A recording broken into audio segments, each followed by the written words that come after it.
Hello my dear students, welcome to my channel math pirates. तो आज इस video में हम आपकी क्लास 9th के मैथ का चैप्टर नंबर 1 जिसका नाम है orienting yourself the use of coordinates, इसकी एंड ऑफ चैप्टर एक्सरसाइज को डिटेल्ड में डिस्कस करेंगे। तो बच्चों, जो आपकी एंड ऑफ चैप्टर एक्सरसाइज है ये हमने 2 वीडियोस में डिस्कस किया था। पहली वीडियो आपका पार्ट 1 चैनल पे ऑलरेडी अपलोड है जिसमें हमने क्वेश्चन 1 से लेकर क्वेश्चन 8 तक डिस्कस किए थे, और इस वीडियो में हम 9 टू लेकर 16 क्वेश्चन तक क्या है बच्चों डिस्कस करेंगे। तो वीडियो के डिस्क्रिप्शन में आपकी इस एक्सरसाइज का चैप्टर नंबर 1 का इसकी इंट्रोडक्शन वीडियो, इसकी एक्सरसाइज 1.1, एक्सरसाइज 1.2 और एंड ऑफ चैप्टर एक्सरसाइज के बच्चों क्या है लिंक ऑलरेडी ही डिस्क्रिप्शन में लिंक्ड है। तो जिन स्टूडेंट्स ने वो वीडियो नहीं देखी वो पहले प्लीज़ एक बार वो वीडियो ज़रूर देखना। तो बिना देरी किए बढ़ते हैं हम अपनी क्लास की ओर और देखते हैं कि हमारा पहला क्वेश्चन कहता क्या है। हमारी इस एक्सरसाइज का 9th क्वेश्चन क्या कह रहा है, क्योंकि बच्चों हमने ऑलरेडी 1 to 8 क्वेश्चन क्या है प्रीवियस वीडियो में क्या है डिस्कस कर लिए हैं। लिंक आपको डिस्क्रिप्शन में दिया गया है। तो 9th क्वेश्चन से स्टार्ट करते हैं आज की हमारी पहली क्लास।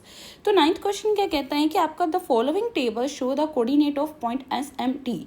तो बच्चों जो आपका ये टेबल गिवन है ना, आपके कोऑर्डिनेट्स है एस एम एंड टी। इन्होंने क्या किया है कि इन पॉइंट्स के क्या है कोऑर्डिनेट्स आपको क्या है गिवन दिए गए हैं इस टेबल्स में। इन ईच केस, हर एक केस में आपने ये पता करना है कि m is the mid point of segment S T. आपने ये पता करना कि ये जो m है क्या ये एस टी का मिड पॉइंट है हर एक केस में, first case, second case, third case, fourth case. ठीक है, चारों के चारों केसेस में आपने ये फाइंड करना है कि जो m है क्या वो इस s और t का क्या मिड पॉइंट है। अगर है तो जस्टिफाई योर आंसर, आपको क्या है अपना आंसर भी क्या है बच्चों जस्टिफाई करना पड़ेगा। आगे दे दी है कि when m is the mid point of S T, अगर आपका ये जो m है अगर इन एस टी का मिड पॉइंट आ जाए, can you find any connection between coordinates of m s and t। तो इन्होंने ये बोला है क्या आप कोई भी कनेक्शन क्या फाइंड कर सकते हो between coordinates s m t, इन तीनों के बीच में का क्या कनेक्शन आप फाइंड कर सकते हो अगर m क्या है आपका मिड पॉइंट आ जाए। तो कोई बात नहीं, स्टेप बाय स्टेप क्या है हम इस क्वेश्चन को सॉल्व करेंगे। तो इस क्वेश्चन को सॉल्व करने से पहले तो सभी स्टूडेंट्स को क्या है जो मिड पॉइंट फॉर्मूला होता है वो आपको पता होना चाहिए। तो मिड पॉइंट फॉर्मूला बच्चों क्या होता है, हम लिखेंगे मिड पॉइंट फॉर्मूला। अब देखो मिड पॉइंट मान लीजिए ये आपके पास एक लाइन है, ठीक है। अब देखो ये आपका क्या है कुछ ए पॉइंट है और ये कुछ बी पॉइंट है और सेंटर में ये होता है मिड पॉइंट। ओके बच्चों, कि इन मिड पॉइंट क्या होता है आपकी एक लाइन सेगमेंट को 2 इक्वल पार्ट्स में क्या है वो स्प्लिट करता है और उसका जो मिडल वाली वैल्यू होती है उसको हम क्या है मिड पॉइंट बोलते हैं। और इसका फॉर्मूला क्या होता है कि बच्चों आपको पता ही है कि ए के कोऑर्डिनेट्स को हम कैसे लिखते हैं, x1 y1 होता है और बी के जो होते हैं वो x2 y2 होते हैं। और मिड पॉइंट का फॉर्मूला क्या होता है, आपने इधर से कि जो x वाले कोऑर्डिनेट्स हैं उनको ऐड ऑन करके उनका हाफ कर देना। तो मिड पॉइंट फॉर्मूला होता है आपका x1 प्लस x2 अपॉन में 2, हाफ कर देना, कॉमा लगाकर फिर आपने y की कोऑर्डिनेट्स को ऐड ऑन करना है फिर हाफ करना है। ये होता है आपका बच्चों mid point formula. Okay, I hope आपको अच्छे से समझ आया होगा कि आपका मिड पॉइंट फॉर्मूला क्या होता है। आपने x के दोनों पॉइंट्स के x कोऑर्डिनेट्स को ऐड करके फिर उसका हाफ करना है और कोई भी 2 वैल्यूज़ हैं उनके y कोऑर्डिनेट्स को ऐड करके उनका हाफ करना है और सेंटर में हमें कॉमा लगाना होता है, क्योंकि मिड पॉइंट का जो भी वैल्यू होगा वो x, y की फॉर्म में ही होगा ना, कि पहले इधर से हमें x मिल जाएगा इधर से हमें y मिल जाएगा। ठीक है, तो ये हमारा ऑर्डर पेयर है, ये आपको याद रखना है। किसी भी कोऑर्डिनेट को लिखने का तरीका ही x, y होता है। पहले आपने x की वैल्यू लिखनी होती है, आफ्टर डैट आपने y की वैल्यू लिखनी होती है। तो चलो हम क्या है मिड पॉइंट हाउ फॉर्मूला के साथ सभी क्वेश्चन सॉल्व करते हैं। मान लीजिए हमारा पहला क्वेश्चन है s और t।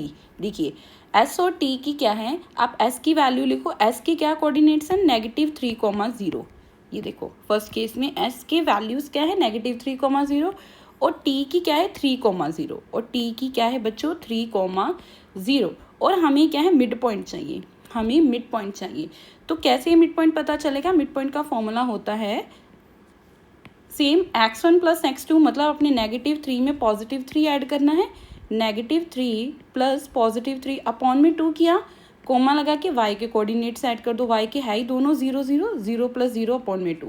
तो कितना हो जाएगा बच्चों -3 में +3 ऐड करोगे तो वैल्यू 0 आएगी, तो 0/2 कर लो, इधर भी 0/2 कर लो, तो 0/2 कितना होता है आपका, 0 ही होता है, इधर भी 0 आ जाएगा, तो 0,0। तो देखो ध्यान से, ये आपका m के इक्वल है। क्या ये 0,0 इसके इक्वल आ गया? यस आ गया। तो आप इधर आंसर क्या लिखोगे, इधर आप लिखोगे यस, क्योंकि इन्होंने इस टेबल में क्या पूछा, इस m is the mid point of S T, क्या एस टी का m मिड पॉइंट है? यस और नो में जवाब दो। हमने यस लिख दिया, इधर हमने क्या है इसका स्टेटमेंट बता दी है। ठीक है, आगे रीज़न बताना है।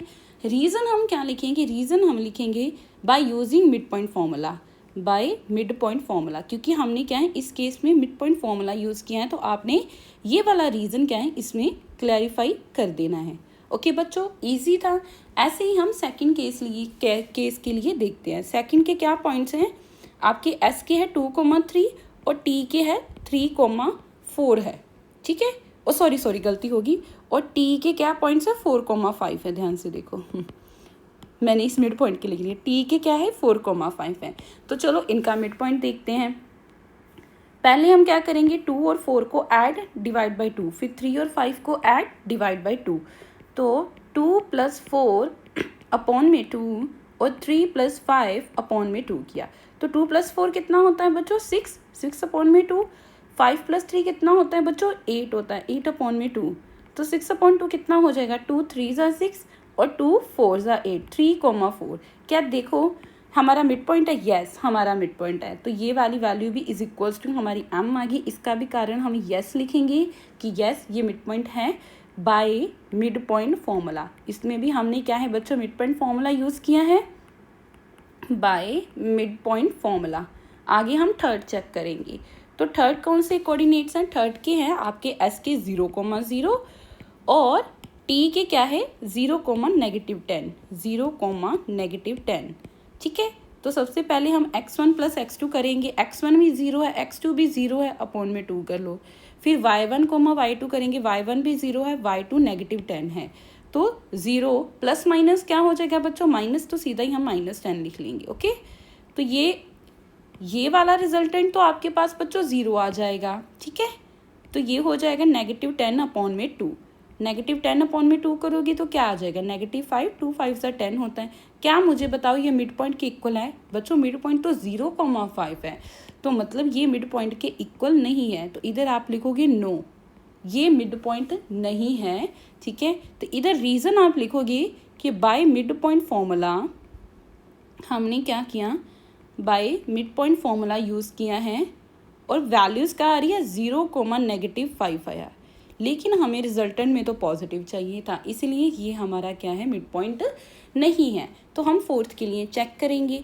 फोर्थ के लिए हमारे पास पॉइंट है बच्चों -8,7 और टी के है 6,-3। ओके, तो चलो इनको यूज़ करते हैं। x1 + x2 करोगे मतलब आप -8 + 6 करोगे, -8 + 6 अपॉन में 2, फिर आपने y1 है हमारे पास 7 और y2 है हमारे पास -3, तो y1 7 प्लस -3 करोगे अपॉन में 2 करोगे, तो -8 + 6 कितना होता है बच्चों, -2 होता है, -2 अपॉन में 2। ठीक है, कॉमा लगा दो। अब देखो ये प्लस माइनस क्या होता है बच्चों, माइनस होता है, तो 7 - 3 करो आप डायरेक्ट ही, 7 में से 3 माइनस करोगे तो 4 आएगा, इधर हम डायरेक्ट ही 4/2 लिख लेंगे। तो 2/2 कितना होता है बच्चों 1, लेकिन नेगेटिव है तो ये -1 आएगा। 4 को 2 के साथ डिवाइड करोगे तो क्या वैल्यू आएगी 2 आएगी। क्या मुझे बताओ ये मिड पॉइंट के इक्वल है, देखो पहले मिड पॉइंट हमारे पास है 0,-2, लेकिन ये तो 1,-1,2 है, मतलब ये भी हमारा मिड पॉइंट के इक्वल नहीं आया, तो इसका भी रीज़न आप नो लिखोगे, इधर रीज़न लिख दोगे by mid point formula, by mid point formula value क्या है आपकी -1,2 आ गई। ठीक है बच्चों, यही क्या है इस क्वेश्चन का आंसर है। एक बार आप इसको ध्यान से देखो कि क्या किया है।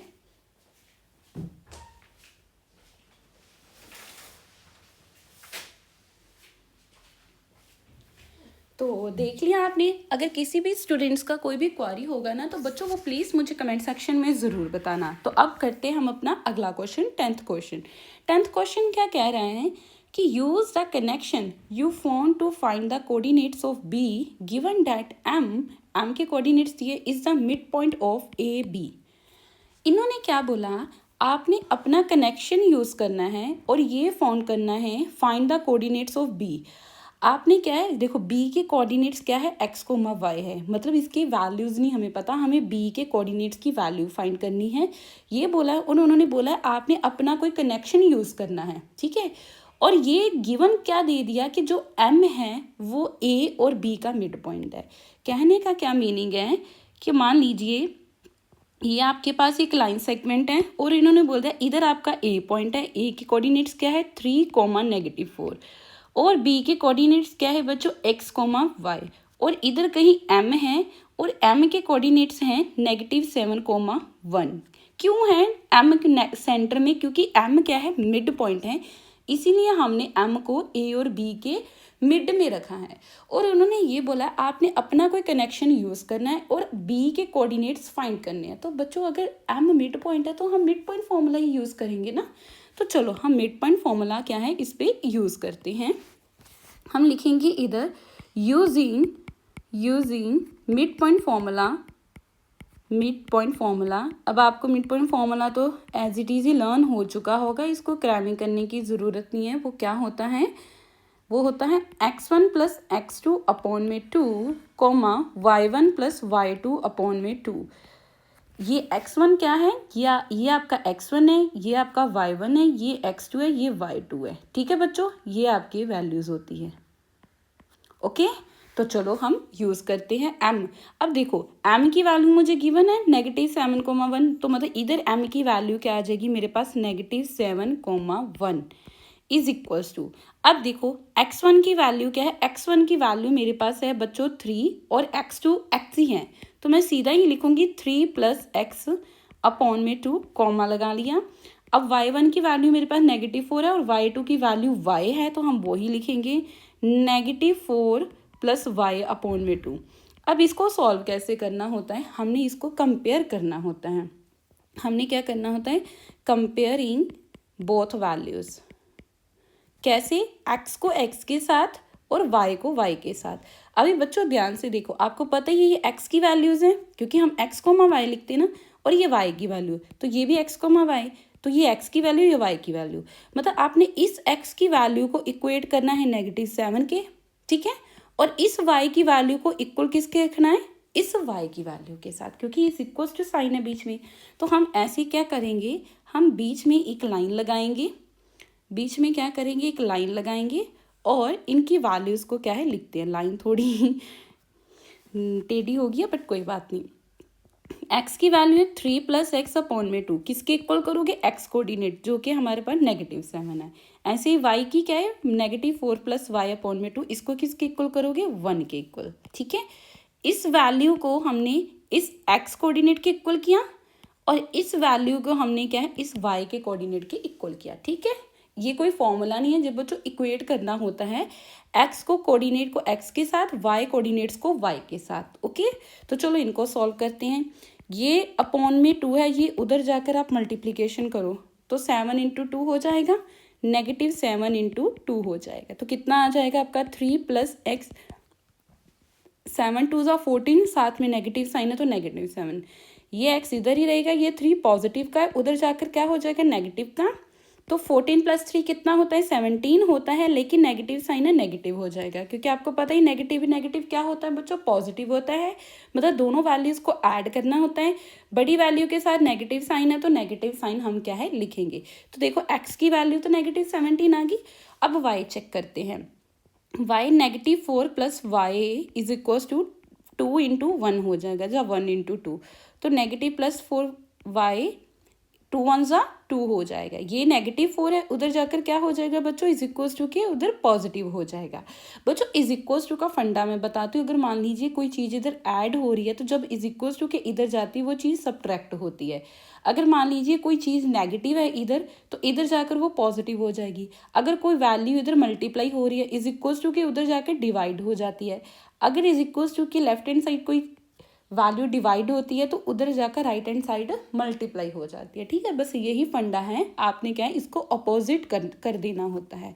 तो y की वैल्यू क्या आ जाएगी बच्चों, 4 + 2 = 6 आ गई। तो मतलब हमारे जो b के कोऑर्डिनेट्स हैं वो हमें मिल गए।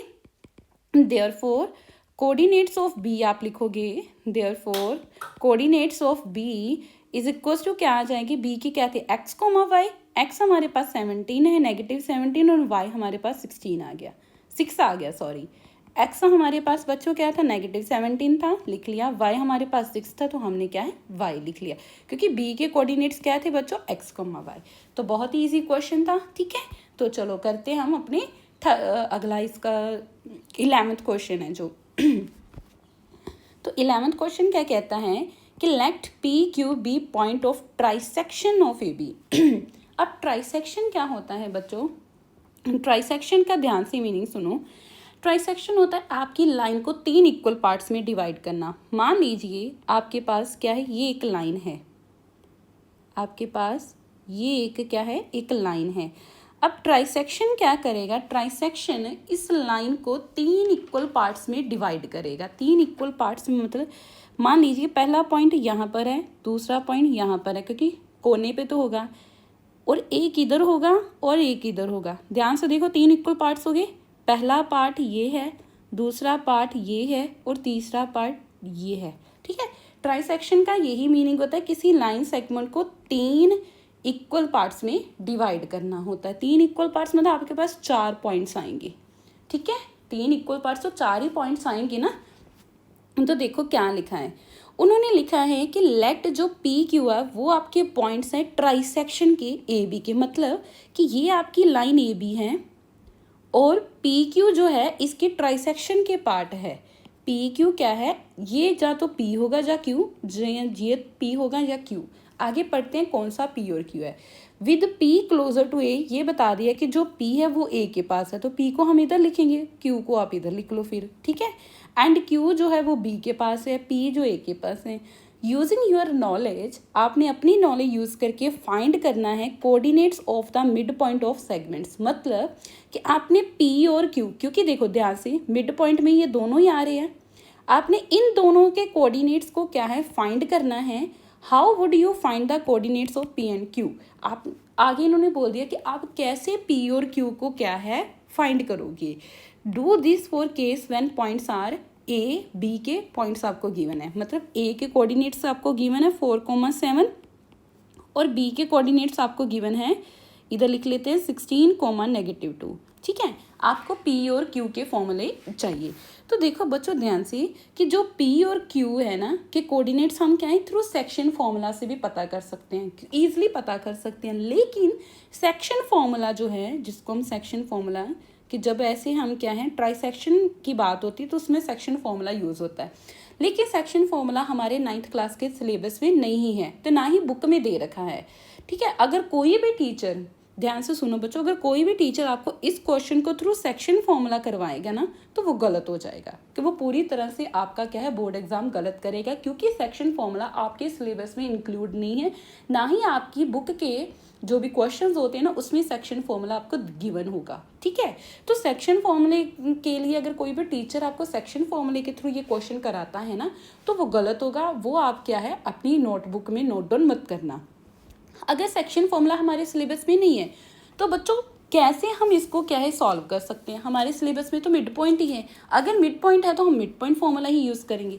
अब मिड पॉइंट फॉर्मूला यूज़ कैसे करेंगे, ध्यान से देखो, एक चीज़ बताऊंगी। पहले हम ना चीज़ बताने से पहले पी के कोऑर्डिनेट्स लिख लो।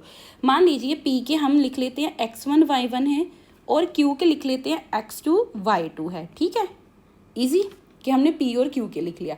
अब अगर मैं पी की बात करूं तो पी ए और क्यू के बीच में आ रहा है ना, तो मतलब इस केस में हम 2 मिड पॉइंट लगाएंगे ना। अगर पी है P क्या है, A और Q के बीच में आ रहा है, ठीक है, कि P is mid point of A and Q।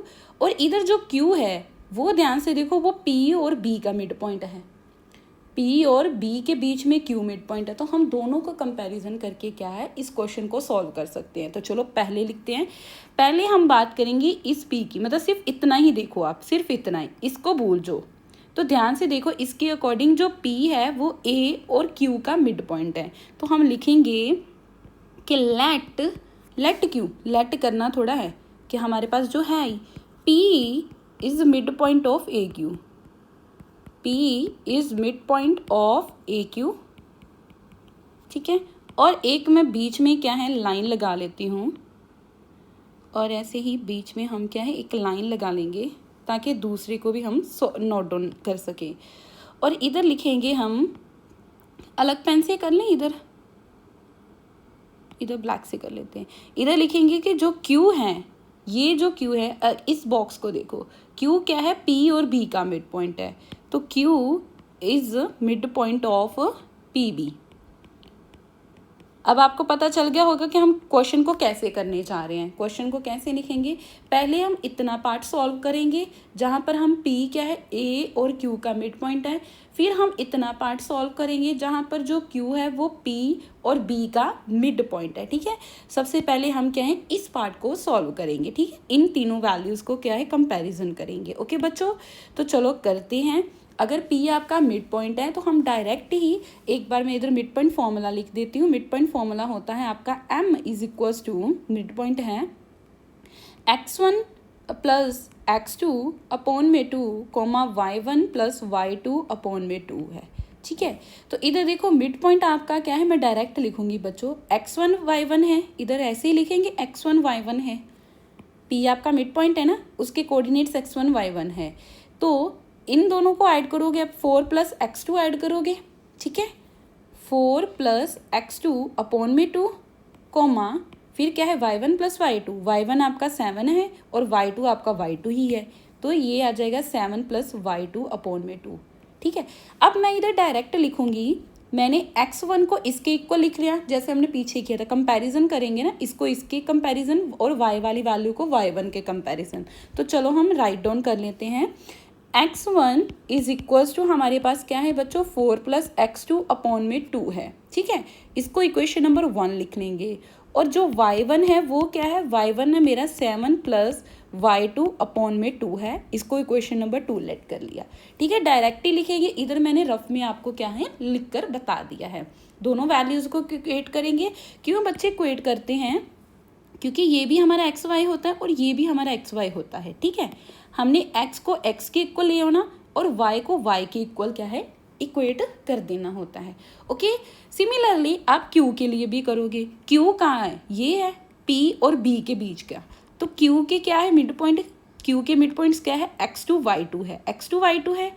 x2y2 किसके इक्वल करोगे, x2y2 के इक्वल आपका ये p x1 है और जो b है 16 वो x2 है, ठीक है। प्लस 16 करोगे अपॉन में 2, ठीक है, कॉमा y1 प्लस y2 आपके पास क्या है -2, तो -2 अपॉन में 2 करोगे तो ये पॉजिटिव नेगेटिव क्या हो जाएगा बच्चों, इधर आप डायरेक्ट लिखो, ये x1 प्लस 16 हो जाएगा अपॉन में 2, पॉजिटिव नेगेटिव नेगेटिव हो जाएगा, y1 माइनस अपॉन में 2 हो जाएगा, ठीक है। अगर मैं इसको भी इक्वेट कर लूँ, ये पता चल गया कैसे आया, Q अगर मिड पॉइंट है P और B के बीच का, तो मतलब ये P के x1 y1 है और B के x2 y2 है। तो हमने क्या किया, ये मिड पॉइंट है, mid point is equals to x1 plus x2 मतलब x1 प्लस 16 और y1 प्लस y1 की वैल्यू ही y1 है और y2 की वैल्यू मेरे पास -2 है, तो ये पॉजिटिव नेगेटिव नेगेटिव हो जाना है, ठीक है। हमने इसको लिख लिया। अब इसको इसके इक्वल करेंगे, x2 is equals to this वाली वैल्यू हो जाएगी, हम इधर लिखेंगे x2 की वैल्यू क्या है, x1 प्लस 16 अपॉन में 2, इसको हम इक्वेशन नंबर लेट 3 करेंगे क्योंकि 1 2 ऑलरेडी कर लिया है। फिर हम इस y2 को इसके इक्वल लिखेंगे, y के कोऑर्डिनेट्स को y के कोऑर्डिनेट्स के इक्वल, ये y1 माइनस 2 अपॉन में 2 आ जाएगा, ठीक है। तो ये हमारे पास इक्वेशन नंबर 4 हो जाएगी। अब करते हैं इस इक्वेशन को आगे पूरा सॉल्व, ठीक है, अब हमने दोनों ही पॉइंट्स की इक्वेशन लिख ली है, पहले इसको सॉल्व करेंगे, आफ्टर डैट इसको सॉल्व करेंगे। ठीक है, तो ध्यान से देखो हमारे पास दोनों इक्वेशंस आ गई हैं, तो कैसे इसको सॉल्व करोगे। अगर बच्चों मानो ध्यान से देखो हमारे पास ये x1 की वैल्यू है, अगर मैंने x कोऑर्डिनेट सॉल्व करना है, इधर हम लिखेंगे सॉल्विंग फॉर x कोऑर्डिनेट्स, इधर मैं x कोऑर्डिनेट्स के लिए सॉल्व करूँगी ताकि मुझे x की वैल्यूज़ क्या है मिल सके, सॉल्विंग फॉर x कोऑर्डिनेट्स। अब ध्यान से देखो ये मेरे पास जो x1 की वैल्यू है, x2 के कंपैरिजन x2 इधर है, x2 इधर है, अगर मैं इस x1 की वैल्यू को बच्चों इस x1 में पुट कर दूं तो मुझे x2 की वैल्यू मिल जाएगी ना। तो ऐसे जब x2 की वैल्यू मिल जाएगी उसको मैं इसी में पुट कर दूं तो मुझे x1 की भी वैल्यू मिल जाएगी। तो मैं क्या करूँगी 1 और 3 इक्वेशन का यूज़ करूँगी जो सामने वाली है। तो x कोऑर्डिनेट के लिए मैंने क्या किया, फ्रॉम इक्वेशन 1 मेरे पास ये है, आप लिखोगे सीधा ही put equation number 1 in equation number 3। मैंने इक्वेशन नंबर 1 की वैल्यू जो x1 है उसको इस इक्वेशन नंबर 3 में पुट कर दिया। इक्वेशन नंबर 3 क्या थी, x2 is equals to x1 है, x1 है ना, तो x1 में मैं ये वाली वैल्यू पुट करूँगी। x1 क्या था 4 प्लस x2 अपॉन में 2 है, आगे क्या है, आगे है प्लस 16 अपॉन में 2, तो प्लस 16 अपॉन में 2 कर दिया मैंने। ठीक है, प्लस 16 अपॉन में 2 कर दिया। अब ध्यान से देखो ये जो 2 है इसका पूरा का पूरा क्या करोगे, एलसीएम करोगे, तो ये कितना हो जाएगा, एलसीएम करोगे तो सीधा ही मल्टीप्लाई कर दो, 16 2 ज़ा 32 हो जाएगा। तो ये हो जाएगा 4 प्लस x2 प्लस 32 अपॉन में आपके पास 2 रह जाना है। तो बच्चों जब भी 3 फ्रैक्शंस हो अपॉन में 2 रह जाना है, तो ये फ्रैक्शन आपकी ऊपर चले जाते, तो 2 इंटू 2 हो जाना है, 2 इंटू 2। वैसे भी देखो ये वाली इक्वेशन आपके पास डिवाइड हो रही है, तो हम इसको इंटू 1/2 भी लिख सकते हैं, तो फिर भी 2 इंटू 2 ही होना है। ठीक है, फिर भी 2 इंटू क्या है 2 ही होना है। तो इसको सॉल्व करो, 4 प्लस 32 कितना होता है, x2 प्लस 4 प्लस 32 कितना होता है 36 अपॉन में 2 2 ज़ा 4 होता है। ठीक है, इधर भी आपके पास x2 है।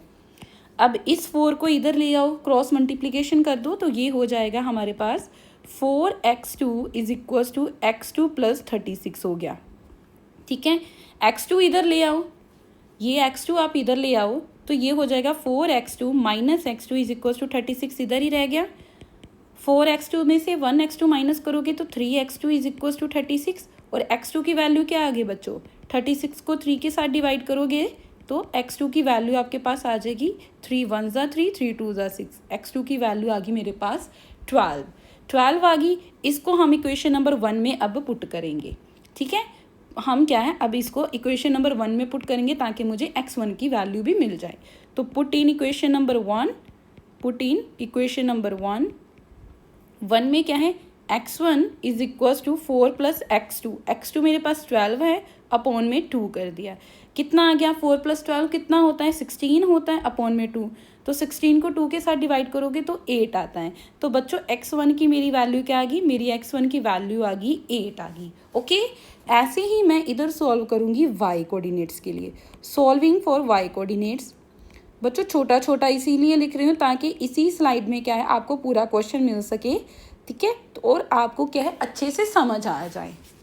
अब देखो y कोऑर्डिनेट्स के लिए हम 2 और 4 को कंपैरिजन करेंगे ना, क्योंकि देखो 2 में y1 y2 है और 4 में भी y2 y1 है, मतलब इन दोनों को कंपैरिजन करेंगे। हम 2 का 3 के साथ तो कंपैरिजन कर ही नहीं सकते ना, क्योंकि 2 में y वाली वैल्यूज़ है और 3 में x वाली वैल्यूज़ है, तो हमने कंपैरिजन सेम वैल्यू से करना है, y को y के साथ ही। ठीक है, तो मैंने देखा मैं अगर इक्वेशन नंबर 2 को बच्चों इक्वेशन नंबर 4 में पुट कर दूँ, ठीक है, तो डायरेक्टली लिखेंगे पुट इक्वेशन नंबर 2 इन इक्वेशन नंबर 4। आप 2 इक्वेशन को 4 में पुट कर दो। ठीक है, 4 इक्वेशन क्या है, y2 is equals to y1 है, ये वाली वैल्यू सारी उठाकर इधर y1 में पुट कर दो, तो आप लिखोगे 7 प्लस y2 अपॉन में 2, ये नेगेटिव 2 ऐसे है, अपॉन में पूरा का पूरा 2 है। एलसीएम ले लो तो ये हो जाएगा 7 प्लस y2, 2 2 ज़ा 4 हो जाएगा, अपॉन में ये 2 है। तो बच्चों इसको मैं ऐसे भी तो लिख सकती हूँ ना, मल्टीप्लाई 1/2, क्योंकि ये जो 2 है ये डिवाइड हो रहा है, डिवाइड को मैं 1/2 भी तो लिख सकती हूँ। फिर से वही बात होगी ना जैसे मैं कर रही हूँ कि कभी भी आपके पास ऐसे 3 फ्रैक्शंस हो ना, ये वाली थर्ड वाली उठाकर सेकंड में ले आओ। तो ये इतना 2 2 ज़ा 4 हो जाएगा। इसको सॉल्व करते पहले y2 is equals to 7 minus 4 है बच्चों, तो आप इधर लिखोगे y2, 7 में से 4 जाएगा, कितना आ जाएगा 3 आ जाएगा, अपॉन में 2 2 ज़ा 4 हो जाएगा। इसको क्रॉस मल्टीप्लिकेशन कर दो तो ये हो जाएगा 4y2 is equals to y2 plus 3। अब इधर हमने इसको क्रॉस मल्टीप्लिकेशन कर दी, y2 इधर लेकर आओ तो ये माइनस होगा, तो ये हो जाएगा 4y2 minus y2 is equals to 3। ये वैल्यू आ जाएगी, 4 में से 1 जाएगा तो 3y2 इज इक्वल्स टू 3। तो बच्चों y2 की वैल्यू कितनी आ जाएगी, y2 की वैल्यू 1 आ जाएगी, क्योंकि 3/3 1 होता है। अब इस y2 को मैंने पुट किया इक्वेशन नंबर 2 में, put in equation number 2। Equation 2 थी मेरे पास y1 is equals to 7 plus y2/2।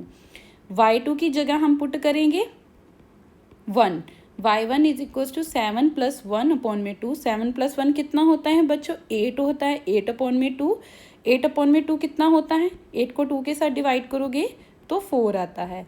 तो y1 की वैल्यू कितनी आ गई बच्चों, 4 आ गई। ठीक है, तो देखो हम p के कोऑर्डिनेट्स क्या हैं, इधर रेड से लिखेंगे। तो देयरफॉर आपके p के कोऑर्डिनेट्स क्या थे, p के कोऑर्डिनेट्स से x1, y1। ठीक है, तो x1 की वैल्यू कहाँ है, x1 की वैल्यू 8 है और y1 की वैल्यू 4 है। तो मतलब p के कोऑर्डिनेट्स 8, 4 आ गए मेरे पास। और q के कोऑर्डिनेट्स क्या थे, x2, y2 लेट किए थे हमने, ध्यान से देखो, x2, y2 लेट किए थे। x2 मेरे पास 12 है और y2 मेरे पास 1 है, तो इसके कोऑर्डिनेट्स आ जाएंगे बच्चों q के 12, 1। तो इसी के साथ हमारा क्या है, क्वेश्चन सॉल्व हो जाता है।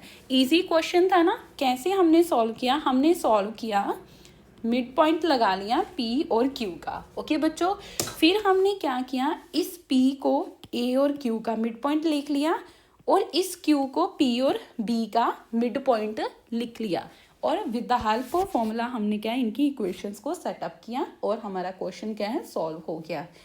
ठीक है बच्चों, अगर फिर भी स्टूडेंट्स का कोई भी क्वेरी रह जाता, कोई भी डाउट रह जाता, प्लीज़ स्टूडेंट्स मेरे कमेंट सेक्शन में मुझे प्लीज़ कमेंट्स करना, मुझे बताना कि आपको मेरी वीडियो कैसी लग रही है, आपको मेरा पढ़ाना समझ में आ रहा है। आपके जितने भी डाउट्स होंगे हम क्या है एक अलग से वीडियो ले आएंगे, जहाँ फिर इसकी जो अगली वीडियो होगी उस पर हम क्या है सबसे पहले आपके डाउट्स ही कवर करेंगे। ठीक है, बस आपसे यही रिक्वेस्ट है कि मेरे चैनल को लाइक करो, शेयर करो और जितना हो सके उतना क्या है सब्सक्राइब करो। बस आपसे सिर्फ यही सपोर्ट चाहिए। बाकी आपका जितना भी क्लास 9th का मैथ है ना बच्चों, वो मेरी गारंटी है कि मैं क्या है, आप जो भी स्टूडेंट मेरे से पढ़ेगा वो मेरी गारंटी है कि मैं आपको क्या है 100 आउट ऑफ 100 तो मार्क्स क्या है लेने में पूरी कोशिश करवाऊंगी। ठीक है, बिना देरी किए बढ़ते हैं अगले क्वेश्चन की ओर। 12th क्वेश्चन में हमें ग्राफ चाहिए था, इसलिए मैंने पहले ही क्या है ग्राफ को अपलोड कर दिया था। तो देखो, गिवन द पॉइंट्स, आपके पास पॉइंट्स हैं ए बी सी और उनके कोऑर्डिनेट्स गिवन है। ठीक है, शो करना है that they lie on a circle के। ठीक है बच्चों, देखो इधर आप ग्राफ बनाओ या ना बनाओ कोई बात नहीं, लेकिन मैंने क्या है इसलिए ग्राफ बना दिया ताकि आपको क्या है अच्छे से क्वेश्चन को समझ आ जाए। अगर आप एग्जाम में भी ग्राफ ड्रॉ कर देते तो बच्चों आपके क्या एक्स्ट्रा पॉइंट्स मिलते हैं। तो देखो क्या बोला है कि उन्होंने बोला है कि ये पॉइंट्स हैं, आपने शो करना है क्या ये सर्कल, एक सर्कल है जिसका नाम बता दिया कि क्या उसके अंदर लाई कर रहे हैं, लाई ऑन अ सर्कल, क्या सर्कल पे लाई कर रहे हैं, अंदर नहीं सर्कल के ऊपर लाई कर रहे हैं। हुज सेंटर इज, और उस सर्कल का सेंटर क्या है बच्चों 0,0 है। What is the radius of के का रेडियस क्या होगा। ठीक है, सेकंड पॉइंट इन्होंने ये पूछ लिया। सेकंड तो चलो हम बाद में डिस्कस करेंगे, सबसे पहले तो हम पहले वाला डिस्कस करेंगे। ठीक है, तो देखो बच्चों जब भी आपको देखो रेडियस की बात कर रहा है, रेडियस का मान लीजिए ये सर्कल है, यहाँ पर क्या रेडियस होता है, रेडियस मतलब उसका डिस्टेंस फाइंड करना। अब सर्कल के अंदर का डिस्टेंस फाइंड करना होता है, वो हम करते हैं थ्रू डिस्टेंस फॉर्मूला, जो हम पीछे पढ़ते आ रहे हैं। तो मुझे इतना पता चल गया कि इसमें हम क्या है डिस्टेंस फॉर्मूला यूज़ करेंगे। तो सबसे पहले हम क्या है डिस्टेंस फॉर्मूला यूज़ करेंगे और इनके क्या है डिस्टेंस की वैल्यूज़ निकालेंगे। तो हम क्या है इधर यूज़ करेंगे डिस्टेंस फॉर्मूला। तो डिस्टेंस फॉर्मूला पहले लिख लो, याद है किसी को कि कोई भूल गया कौन सा होता है डिस्टेंस फॉर्मूला? वो होता है स्क्वायर रूट में x2 माइनस x1 का whole square plus y2 minus y1 का होल स्क्वायर, ये होता है हमारा डिस्टेंस फॉर्मूला। तो चलो करते हैं पहले क्वेश्चन से स्टार्ट। पहला पार्ट क्या कहता है? Distance from origin. हम पहले ओरिजिन से डिस्टेंस निकालेंगे, ठीक है। डिस्टेंस फ्रॉम ओरिजिन क्या है देखो, अब कई टीचर पता क्या करते हैं, वो direct he distance from origin का फॉर्मूला लिख देते हैं। पहले सॉल्व करके बताऊंगी आपको कि वो कैसे आता है आपको, क्योंकि अलग अलग फॉर्मूले की ज़रूरत थोड़ा है। डिस्टेंस फ्रॉम ओरिजिन क्या होगा, आपको पता है कि ओरिजिन से आपका डिस्टेंस, ओरिजिन जो होता है उसका पॉइंट से 0,0 होता है ना, ठीक है। कि मतलब आपका x2 as it is he रहेगा, माइनस मान लीजिए ये आपके पास सर्कल है, ये ओरिजिन है, ये इतना डिस्टेंस है। मान लीजिए ये वाला जो पॉइंट है वो आपके पास x2 y2 है। अब हम x2 में से सीधा 0 माइनस कर दिया और y2 में से भी हमने सीधा 0 माइनस कर दिया। क्यों? क्योंकि जो हमारा ओरिजिन होता है उसका x1 भी 0 होता है, y1 भी 0 होता है। तो ये फॉर्मूला डायरेक्ट क्या बन गया? तो बच्चों ये फॉर्मूला थोड़ा सा इसको हम छोटा कर दें ताकि क्या है पूरा लिख सके। x2 minus 0 whole square plus y2 minus 0 whole square. तो वैल्यू क्या आ गई बच्चों? वैल्यू आ गई आपके पास x2 का होल स्क्वायर, ठीक है, जिसको हम क्या है x भी बोल सकते हैं, x का स्क्वायर प्लस y का स्क्वायर डायरेक्ट ही, ठीक है। क्योंकि वैल्यू क्या आ जाएगी x2 का स्क्वायर y2 का स्क्वायर, तो हम इसको डायरेक्ट ही x y भी तो लिख सकते हैं ना। तो यही होता है डिस्टेंस फॉर्मूला, जो टीचर का डायरेक्ट लिख देते हैं और आपको लर्न करना पड़ता है। लर्न नहीं इसको करना, इसी फॉर्मूले से निकालना है कि आपका ओरिजिन वैल्यू 0,0 थी, कोई भी 0,0 पुट कर लो। और इधर कई स्टूडेंट्स कहेंगे टीचर आपने x2 y2 क्यों नहीं लिखा? क्योंकि बच्चों इधर देखो हमारे पास एक एक वैल्यूज़ है, तो हम उसको लिखेंगे ना कि एक एक वैल्यूज़ लिखेंगे, इसीलिए हमने क्या है x और y को क्या है लिखा है सीधा ही, ठीक है। कि x2 y2 का आपको भूल जाओगे कि क्या पॉइंट है, कौन सा है, कि शायद ये दूसरे पॉइंट्स का है। तो हम डायरेक्ट ही इसको x2 को x लिख लिया और y2 को y लिख लिया, क्योंकि जब भी सिंगल बच जाता है, हम देखो बेस में x1 x2 क्यों लिखते हैं? क्योंकि जब दो वैल्यूज़ की बात कर रहे हो, अगर वैल्यू ही एक आ रही है, x2 का होल स्क्वायर और y2 का होल स्क्वायर, वैल्यू ही एक आ रही है, तो बच्चों उसको मैं डायरेक्ट ही x2 और y2 लिख सकती हूँ ना, कि x का स्क्वायर और y का स्क्वायर, बस यही बात है। और ये वाला फॉर्मूला हम क्या है इस केस में यूज़ करेंगे, ठीक है, जो क्या है मैंने इससे आपको डिराइव करके बता दिया, ठीक है। तो ये आपका फॉर्मूला होता है, अगर किसी को लर्न करना है तो वो इसको डायरेक्ट कर ले कि डिस्टेंस फ्रॉम ओरिजिन का फॉर्मूला होता है x square plus y square का अंडर रूट होता है। क्यों ओरिजिन? क्योंकि बच्चों हमने क्या है ओरिजिन से सारे के सारे डिस्टेंस निकालने। मान लीजिए ये ए पॉइंट है, बी पॉइंट, सी पॉइंट, सभी ओरिजिन से हैं। ये मानो सर्कल है, मान लो ये ए पॉइंट होगा, ये बी होगा, ये सी होगा, मान लीजिए ये ए है, ये बी है, सी। आपने ओ ए का डिस्टेंस निकालना, ओ बी का निकालना, ओ सी का निकालना है, तो सारे डिस्टेंस ओरिजिन से है ना। तो ये ओरिजिन का फॉर्मूला होता है, ओके, जो हमने क्या है इसी फॉर्मूले से डिराइव किया। तो सबसे पहले मैं ओ ए का डिस्टेंस निकालूंगी, ओके बच्चों। तो ओ ए का डिस्टेंस अब डायरेक्टली इसी फॉर्मूले में हम पुट कर देंगे। ए पॉइंट्स क्या है आपके पास 1 और 8 है, ठीक है। हम इसको डायरेक्ट ही लिख लेंगे 1 का स्क्वायर प्लस y की वैल्यू क्या आ जाएगी -8 का स्क्वायर। क्यों? क्योंकि आपको पता है ओरिजिन की तो वैल्यू 0,0 ही है ना, तो बार बार हम क्या है इसी फॉर्मूले में क्या है इसको 0,0 नहीं लिखेंगे, डायरेक्ट ही क्या है हम ए के ही वैल्यूज लिखी जाएंगे, ठीक है। तो 1 का स्क्वायर क्या होता है बच्चों 1 होता है, और 8 का स्क्वायर क्या होता है 64 होता है। अंडर रूट में 1 + 64 कितना आ गया 65 आ गया। तो हमने हमेशा यूनिट्स साथ में लिखना ही लिखना है, ओके। फिर हम ओ बी का निकालेंगे। ओ बी का भी सेम, बी के कोऑर्डिनेट्स क्या है -4 7, तो -4 का स्क्वायर ए का स्क्वायर प्लस बी का स्क्वायर, बी आपका क्या है सॉरी वाई का स्क्वायर, वाई आपका क्या है 7।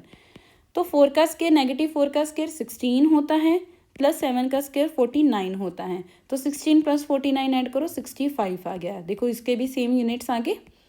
फिर हम ओ सी का डिस्टेंस निकालेंगे। सी के कोऑर्डिनेट्स क्या है -7 -4, मतलब एक्स का स्क्वायर मतलब -7 का स्क्वायर, वाई का स्क्वायर मतलब -4 का स्क्वायर। तो 7 का स्क्वायर क्या होता है 49 होता है, -4 का स्क्वायर 16 होता है, इनको भी ऐड ऑन करो 65 यूनिट्स आता है। अब देखो सारे के सारे रूट्स में है, देखो तीनों ही डिस्टेंस आपकी इक्वल है, मतलब अगर तीनों डिस्टेंस मेरे इक्वल हैं कि क्या इसको मैं ऐसे लिख सकती हूँ कि मेरा जो ओ ए है वो ओ बी के इक्वल आया और ओ बी है वो ओ सी के इक्वल आया और तीनों की तीनों वैल्यू 65 यूनिट्स हैं। तो देयरफॉर इससे मैंने ये कंक्लूजन निकाल लिया कि जो ऑल पॉइंट्स हैं, सारे के सारे पॉइंट क्या हैं, मेरे लाई कर रहे हैं ऑन अ सर्कल के पे, ऑन अ सर्कल के पे, जिसका सेंटर क्या है, विद सेंटर 0,0। मैंने इधर से ही लाइन उठा ली कि all points lie on a circle के हु सेंटर इज 0,0। तो इन्होंने पूछा what is the radius of circle के, तो आप लिख लोगे कि रेडियस क्या होता है, जितना आपका डिस्टेंस आया तो radius is equal to root में 65 यूनिट्स। इजी। इन्होंने रेडियस भी पूछा था, हमने रेडियस भी बता दिया। ये हमारा पहला पार्ट हो गया। अब पहले इसको ग्राफ में हम ड्रॉ करके देखेंगे कि क्या हमारा सही था। अगर मैं बात करूँ पॉइंट्स 1, -8, एक्स की वैल्यू 1 है, वाई -8 है, एक्स की वैल्यू 1 है, वाई -8 है, मतलब ये वाला पॉइंट हो गया। तो मैं इसको मार्क कर लूँगी, एक्स की वैल्यू 1 है और वाई मेरे पास क्या है, -8। सेकेंड बी की वैल्यू -4 है, और मतलब एक्स की वैल्यू -4 है और इसको ए पॉइंट लिख लो पहले, ये मेरे पास ए पॉइंट है, बाद में इसके कोऑर्डिनेट्स लिखेंगे। एक्स -4 है और वाई क्या है, 7 है।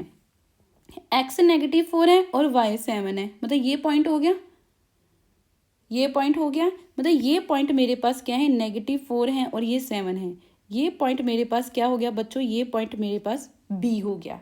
ठीक है, बी क्या है, जब आपका -4 है और 7 है। इधर आप लिख लो ए की वैल्यू क्या है, जब 1 है और वाई आपका -8 है। फिर सी देखो, सी में एक्स भी -7 है और वाई भी नेगेटिव है। एक्स -7 है, एक्स ये -7 और वाई -4, मतलब ये पॉइंट, दिस पॉइंट, इस पॉइंट की बात कर रहे हैं, इसको मार्क डाउन कर लेते हैं।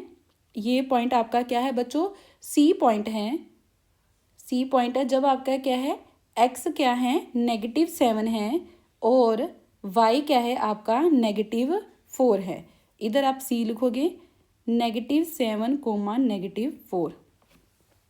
ध्यान से देख लो। ठीक है, हमने सारे के सारे क्या है बच्चों, पॉइंट्स को क्या है, मार्क डाउन कर लिया है, कर लिया है अच्छे से। अब पहले क्या है, हम एक सर्कल ड्रॉ करते हैं, एक क्या है, सर्कल ड्रॉ करते हैं इसी पे। पहले मैंने, अब पहले हम क्या है, इसको कोऑर्डिनेट्स को मिलाकर देखते हैं पहले सर्कल, इन्हीं कोऑर्डिनेट्स को, कि देखो हमारा आंसर तो सही आया था ना, कि इन कोऑर्डिनेट्स को हमें क्या है, मिलाना है। लाई कर रहा है तो मतलब इन कोऑर्डिनेट्स के ऊपर ही सर्कल मेरा क्या है, लाई करेगा। ध्यान से दो, अच्छे से बन गया सर्कल। हाँ, सारे कोऑर्डिनेट्स आ रहे हैं, पॉइंट्स टू पॉइंट्स मैच हो रहे हैं, यस हो रहे हैं, मतलब सारे के सारे सर्कल्स पे लाइक कर रहे हैं। हमने देखो सर्कल ड्रॉ कर लिया। आगे बी पार्ट क्या कह रहा है, बी पे देखो, गिवन डैट एक पॉइंट डी है दिस और ई है दिस। चेक करना है डी और ई पॉइंट क्या आपका विद इन द सर्कल है, कि सर्कल के अंदर है, या ऑन द सर्कल है, या सर्कल के ऊपर है, या फिर आउटसाइड द सर्कल है, या सर्कल के बाहर है। पहले हम इसको विदाउट ग्राफ कैसे करना है वो लिखेंगे।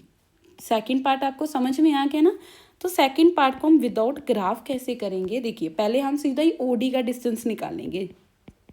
ओडी का डिस्टेंस एक्स का स्क्वायर मतलब -5 का स्क्वायर प्लस वाई का स्क्वायर 6 का स्क्वायर। डी के कोऑर्डिनेट्स ये हैं, इनका स्क्वायरिंग कर दो। तो 5 का स्क्वायर 25, 6 का स्क्वायर 36 होता है।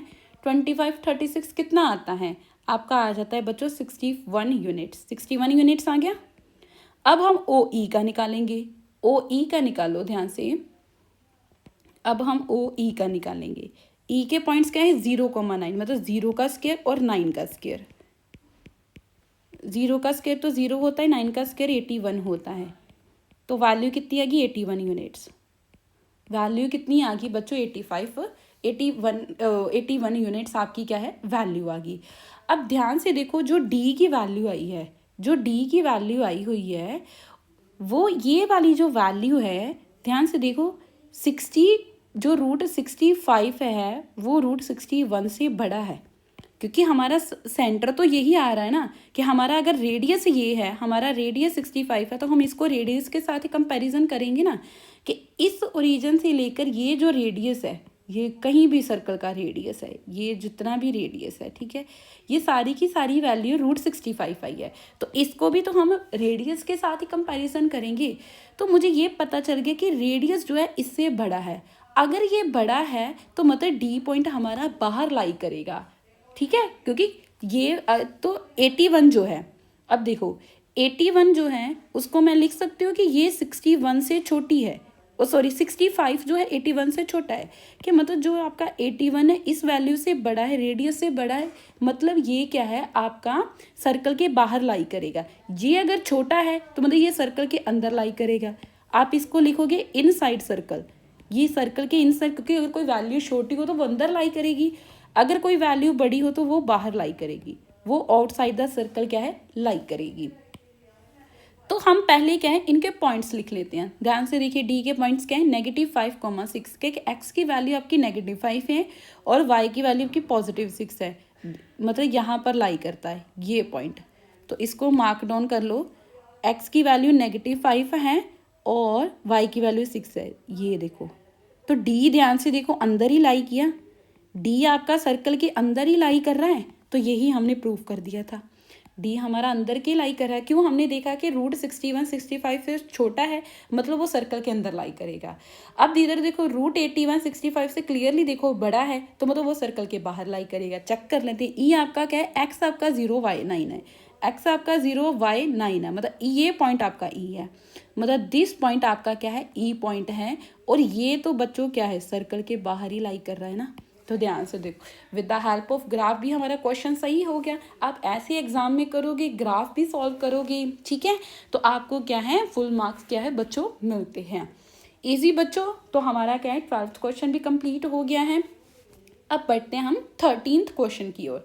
13th क्वेश्चन क्या कहता है, the mid point of a triangle ABC। अरे आगे नहीं हमें पढ़ना, पहले उन्होंने ट्राइंगल की बात की है तो पहले मैं ट्राइंगल ही बनाऊंगी, ठीक है, क्योंकि ट्राइंगल की बात करें फिर हमें क्या है क्वेश्चन को लिखना थोड़ा ईजी हो जाता है। हमने क्या है एक ट्राइंगल बना लिया। ट्राइंगल क्या है ABC है, तो मैंने पहले इसको पॉइंट्स मार्क कर लिए A, B और C, ठीक है बच्चों। आगे क्या लिखा है इन्होंने कि द मिड पॉइंट ऑफ, अब हम क्वेश्चन पढ़ेंगे, the mid point of side of triangle ABC are DEF। देखिए कि ये आपकी AB, ये BC और ये C, ये साइड्स है सारी की सारी, और इन्होंने बोला है कि इनके जो मिड पॉइंट है DEF है। मान लीजिए यहाँ पर कोई पॉइंट है D और यहाँ पर आपका मिड पॉइंट है वो होगा E, और यहाँ पर आपका जो मिड पॉइंट है वो होगा F। पता चल गया कि जो DEF है वो इस ट्राइंगल ABC के क्या है बच्चों मिड पॉइंट है। आगे क्या कहता है कि गिवन डैट, आपके पास गिवन क्या है, आपको कोऑर्डिनेट्स गिवन है DEF के, मतलब आपके पास इन पॉइंट्स के क्या है कोऑर्डिनेट्स गिवन है। तो हम लिख लेते हैं D के कोऑर्डिनेट्स क्या है, D के कोऑर्डिनेट्स क्या है, D के कोऑर्डिनेट्स हैं 5,1, E के कोऑर्डिनेट्स है मेरे पास 6,5 और F के कोऑर्डिनेट्स है मेरे पास 0,3, ठीक है। आपने फाइंड क्या करना है कोऑर्डिनेट्स ऑफ ABC। पता चल गया आपको A, B और C के कोऑर्डिनेट्स आपको क्या है फाइंड करने हैं। तो सबसे पहले हम इसको लिख लेंगे, मान लीजिए A के पास x1 y1 है और B के पास हम x2 y2 लिख लेते हैं और C के पास हम x3 y3 लिख लेते हैं, क्योंकि कुछ ना कुछ लेट तो बच्चों हमने करना ही है। अब आप ध्यान से सोचो इस क्वेश्चन को कैसे सोल्व करो, थोड़ा लेंथी तो क्वेश्चन होगा क्योंकि देखो हमें 3 पॉइंट्स क्या है सॉल्व करने हैं, लेकिन अगर आप ध्यान से देखो कैसे सॉल्व करो, मिड पॉइंट्स गिवन है तो through mid point formula use करेंगे। अगर मिड पॉइंट्स गिवन है तो हम क्या है बच्चों मिड पॉइंट फॉर्मूले के साथ ही क्या है इस क्वेश्चन को सॉल्व करेंगे ना। तो चलो हम इसी क्वेश्चन को क्या है मिड पॉइंट के साथ फॉर्मूले को सॉल्व करते हैं। तो सबसे पहले जो हमारे पास गिवन है हम उसको नोट डाउन करते हैं, क्योंकि ये हमने लेट किया है वर्टिसेस को।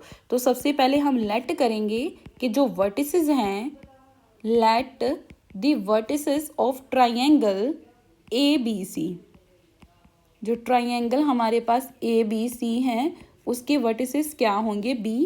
A को हमने क्या लेट किया बच्चों x1 y1 और B को हमने क्या लेट किया है x2 y2 और एंड C को हम क्या लेट कर रहे हैं, C को हम लेट कर रहे हैं x3 y3, ठीक है बच्चों। एक सेकंड अभी क्वेश्चन को थोड़ा सा देखो, मैं 1 मिनट पानी पी लूँ।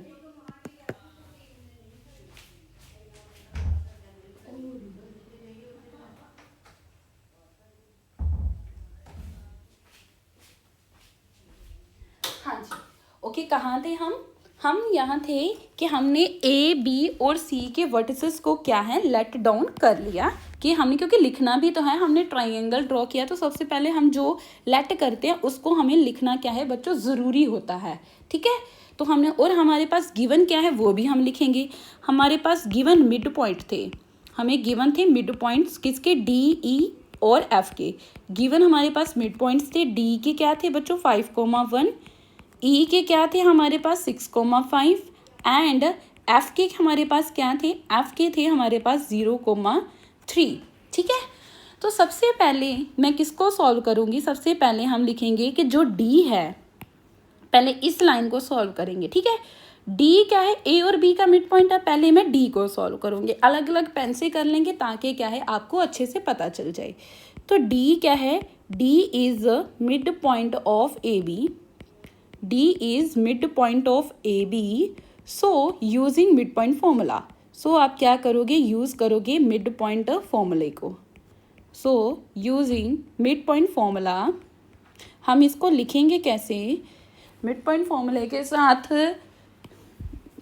अब देखिए D is mid point of A B है, तो ए बी को हम कैसे लिखेंगे कि हमारे पास D की क्या वैल्यूज़ है, हमारे पास D की वैल्यूज़ है 5,1 है, और A की वैल्यूज़ हमारे पास ये है, और B की वैल्यूज़ हमारे पास क्या है, ये है। तो हम इधर थोड़ा रफ में करेंगे कि जैसे हम पीछे x के साथ x को इक्वेट करते तो डायरेक्ट लिख लिए, आपको अब तो समझ में आ चुका होगा। D हमारे पास 5 है, देखिए x आपके पास 5 है, क्या मैं direct x1 plus x2 upon में 2 इज इक्वल टू 5 लिख सकती हूँ, लिख सकती हूँ। ठीक है, x1 प्लस x2 अपॉन में 2 किसके इक्वल है, x की वैल्यू क्या है 5 है, मिड पॉइंट आपका D 5,1 है ना, जिसमें आपका x 5 है y 1 है, तो हमने इसको लिख लिया। और y की वैल्यू को क्या मैं लिख सकती हूँ, y1 प्लस y2 अपॉन में 2, और y की वैल्यू क्या है, y की वैल्यू है बच्चों 1। ठीक है, तो 1 लिख लिया। ठीक है, जैसे हम ऐसे लिखते थे, हम लिखते थे 5,1 is equals to x1 plus x2 upon में 2, y1 प्लस y2 अपॉन में 2। बच्चों जब भी आपको पता हो आपने वैल्यूज़ निकालनी है, आप डायरेक्ट x को x के इक्वल लिखो जैसे लिखा, फिर आपने y को y के इक्वल लिखो जैसे लिखा। बार बार हम इसको लिख कर फिर इधर लिखें, ठीक है, वो अच्छा नहीं है, क्योंकि आपको इतना क्या है आना चाहिए। तो लिखा, इधर मैं x1 और x2 की वैल्यू निकाल सकती हूँ, क्या आएगा x1 प्लस x2 कितना आ जाएगा, ये 2 मल्टीप्लीकाई कर दो, क्रॉस मल्टीप्लीकेशन, 5 2 ज़ा क्या होता है 10 होता है। मैंने इसको इक्वेशन नंबर 1 लिख लिया। ठीक है, अब इसको सॉल्व कर दो, y1 प्लस y2 कितना आ गया, 2 1 ज़ा क्या होता है 2 होता है, और इसको मैंने इक्वेशन नंबर 2 लिख लिया।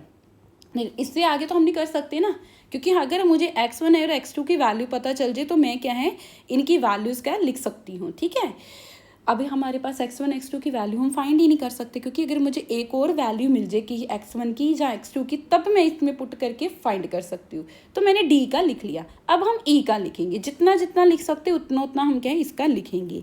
अगे हम लिखेंगे e is mid point of A, किसका है, bc का है, e is mid point of bc, therefore directly लिखेंगे अब इसको भी, देयरफॉर अब इसका x2 प्लस x3 किसके इक्वल आएगा 6 के, क्योंकि ये वाली वैल्यू क्या है आपकी x है और ये वाली वैल्यू y है ना, तो हम लिखेंगे डायरेक्ट ही कि x2 प्लस x3 अपॉन में 2 किसके इक्वल आ गया 6 के, और y2 प्लस y3 किसके इक्वल आ गया बच्चों, y2 और y3 किसके इक्वल आ गया, अपॉन आपके 2 है इज इक्वल्स टू 5 के इक्वल आ गया। थोड़ा सा इसको हम क्या है, इसकी वैल्यू क्या आ जाएगी, x2 प्लस x3 की क्रॉस मल्टीप्लीकेशन कर दो, 6 2 12 हो गया, इसको इक्वेशन नंबर 3 लेट कर लो, और इस y2 प्लस y3 की क्रॉस मल्टीप्लाई करो, 2 5 10 हो जाएगा, इसको मैंने 4th इक्वेशन कर लिया। ऐसे ही अब हम f के साथ करेंगे, f is mid point of किसका है, AC का है, f is mid point of AC का है, तो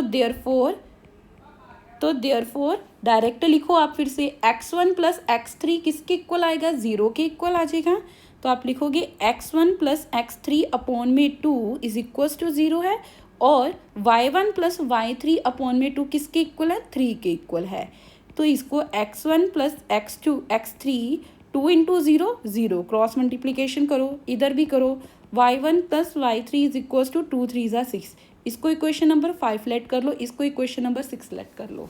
ठीक है, अब ध्यान से देखना, अब अगर मैं बात करूं कि सॉल्विंग फॉर एक्स कोऑर्डिनेट्स, अब ध्यान से देखना, सॉल्विंग फॉर एक्स कोऑर्डिनेट्स के लिए हम क्या करेंगे, एक्स कोऑर्डिनेट्स के जितने भी x1 और x2 x3 उसको सॉल्व करने के लिए क्या करोगे ध्यान से।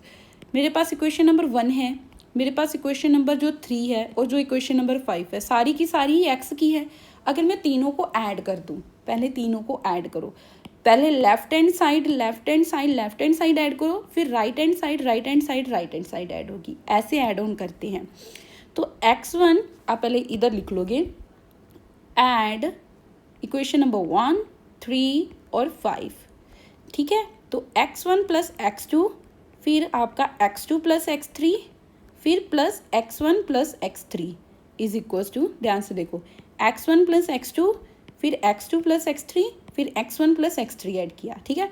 क्या value is equals to 10 plus 12 plus 0, ठीक है। किसके इक्वल आ गया, 10 प्लस 12 प्लस 0, ठीक है। लेफ्ट हैंड को लेफ्ट हैंड के साथ ऐड करना होता है और राइट को राइट के साथ ऐड ऑन करना होता है। बीच में आपका इज इक्वल्स टू साइन है, तो इज इक्वल्स टू साइन हम डालेंगे। अब ध्यान से देखो बच्चों, x1 और x1, 2x1 है तो कितना हो जाएगा, 2x1 हो जाएगा, ऐड हो रहा है। ऐसे ही आपका x2 भी 2 टाइम्स आ रहा है, तो x2 कितना हो जाएगा आपके पास, 2x2 हो जाएगा, ठीक है। और ध्यान से देखो x3 भी आपका 2 टाइम्स आ रहा है, तो मतलब ये भी ऐड होके 2x3 हो जाएगा। अब इनको ऐड कर लो, 10 प्लस 12 कितना होता है आपके पास, 22 होता है, ठीक है। अब सभी में आपके पास 2 कॉमन है, तो मैंने 2 कॉमन आउट निकाल लिया, तो अंदर क्या बच गया आपका बच्चों, इधर मेरे से छोटी सी मिस्टेक होगी, मैंने इधर x2 लिख दिया, इधर x1 लिखो, ठीक है।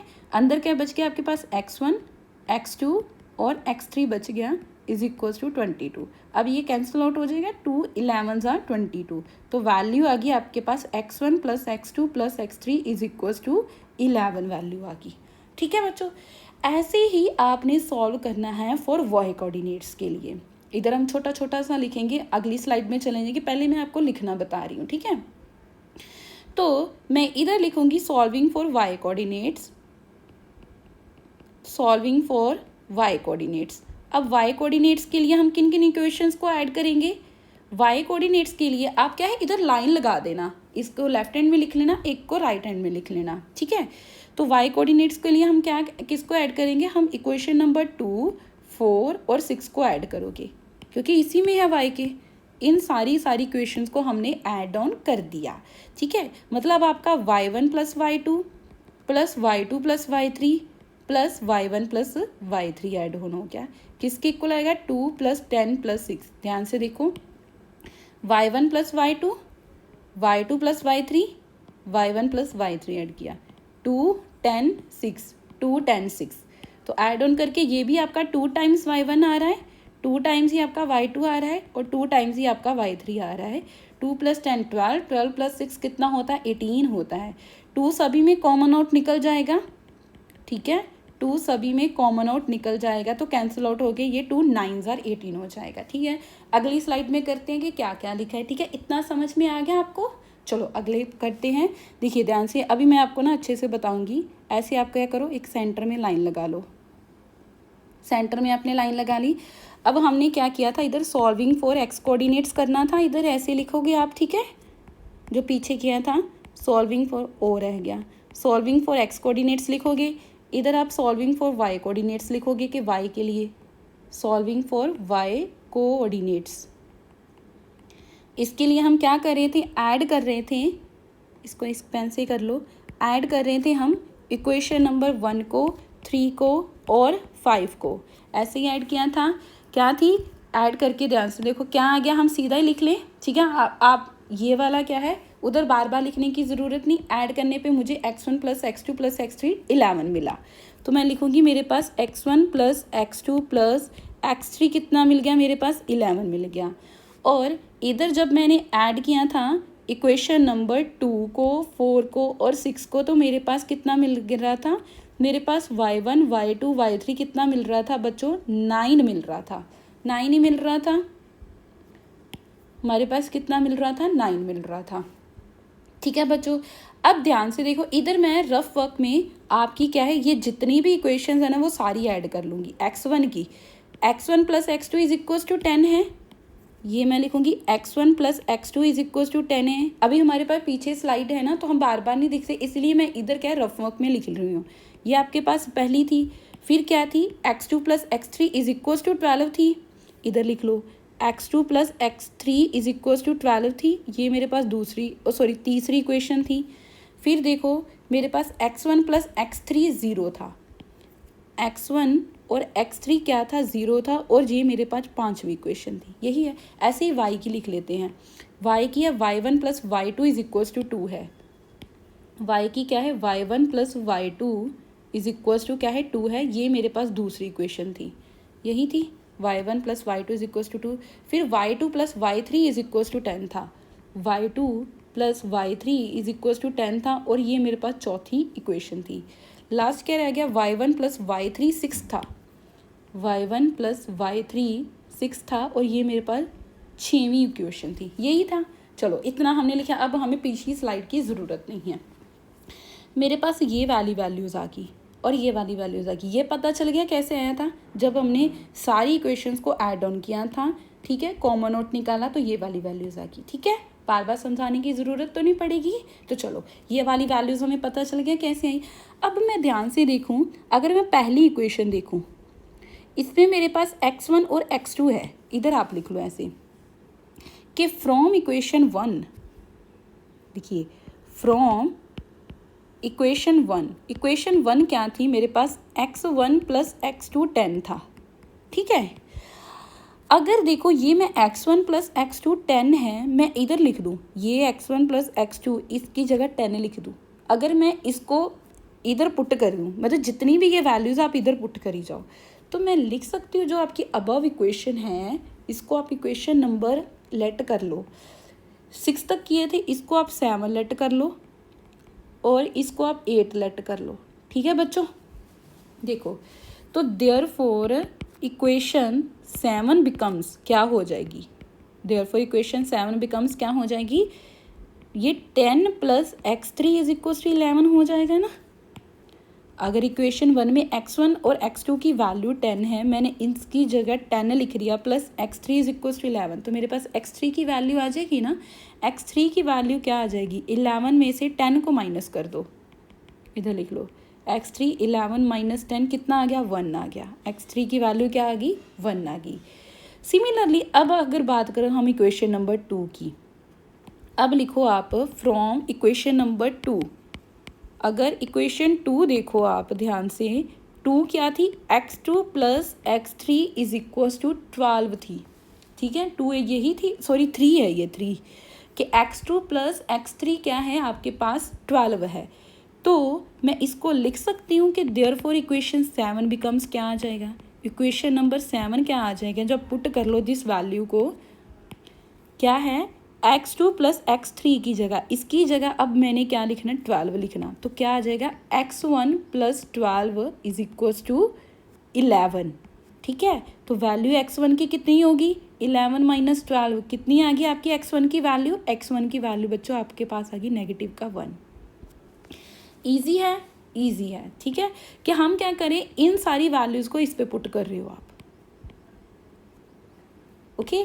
अगर हम बात करें अब इक्वेशन नंबर 5 की, फ्रॉम इक्वेशन नंबर 5, इक्वेशन 5 क्या कहती थी कि x1 और x3 ऐड होके 0 होता है, तो देयरफॉर हम लिख सकते हैं कि equation number 7 becomes, equation number 7 क्या बन जाएगी, वो बनेगी x1 और x3 की जगह मैं अगर 0 लिख दूँ तो 0 plus x2 is equal to 11 हो जाएगा, तो ये क्या हो जाएगा, 0 plus x2 is equal to 11, तो x2 की वैल्यू कितनी आ जाएगी, 11 ही आ जाएगी, ठीक है।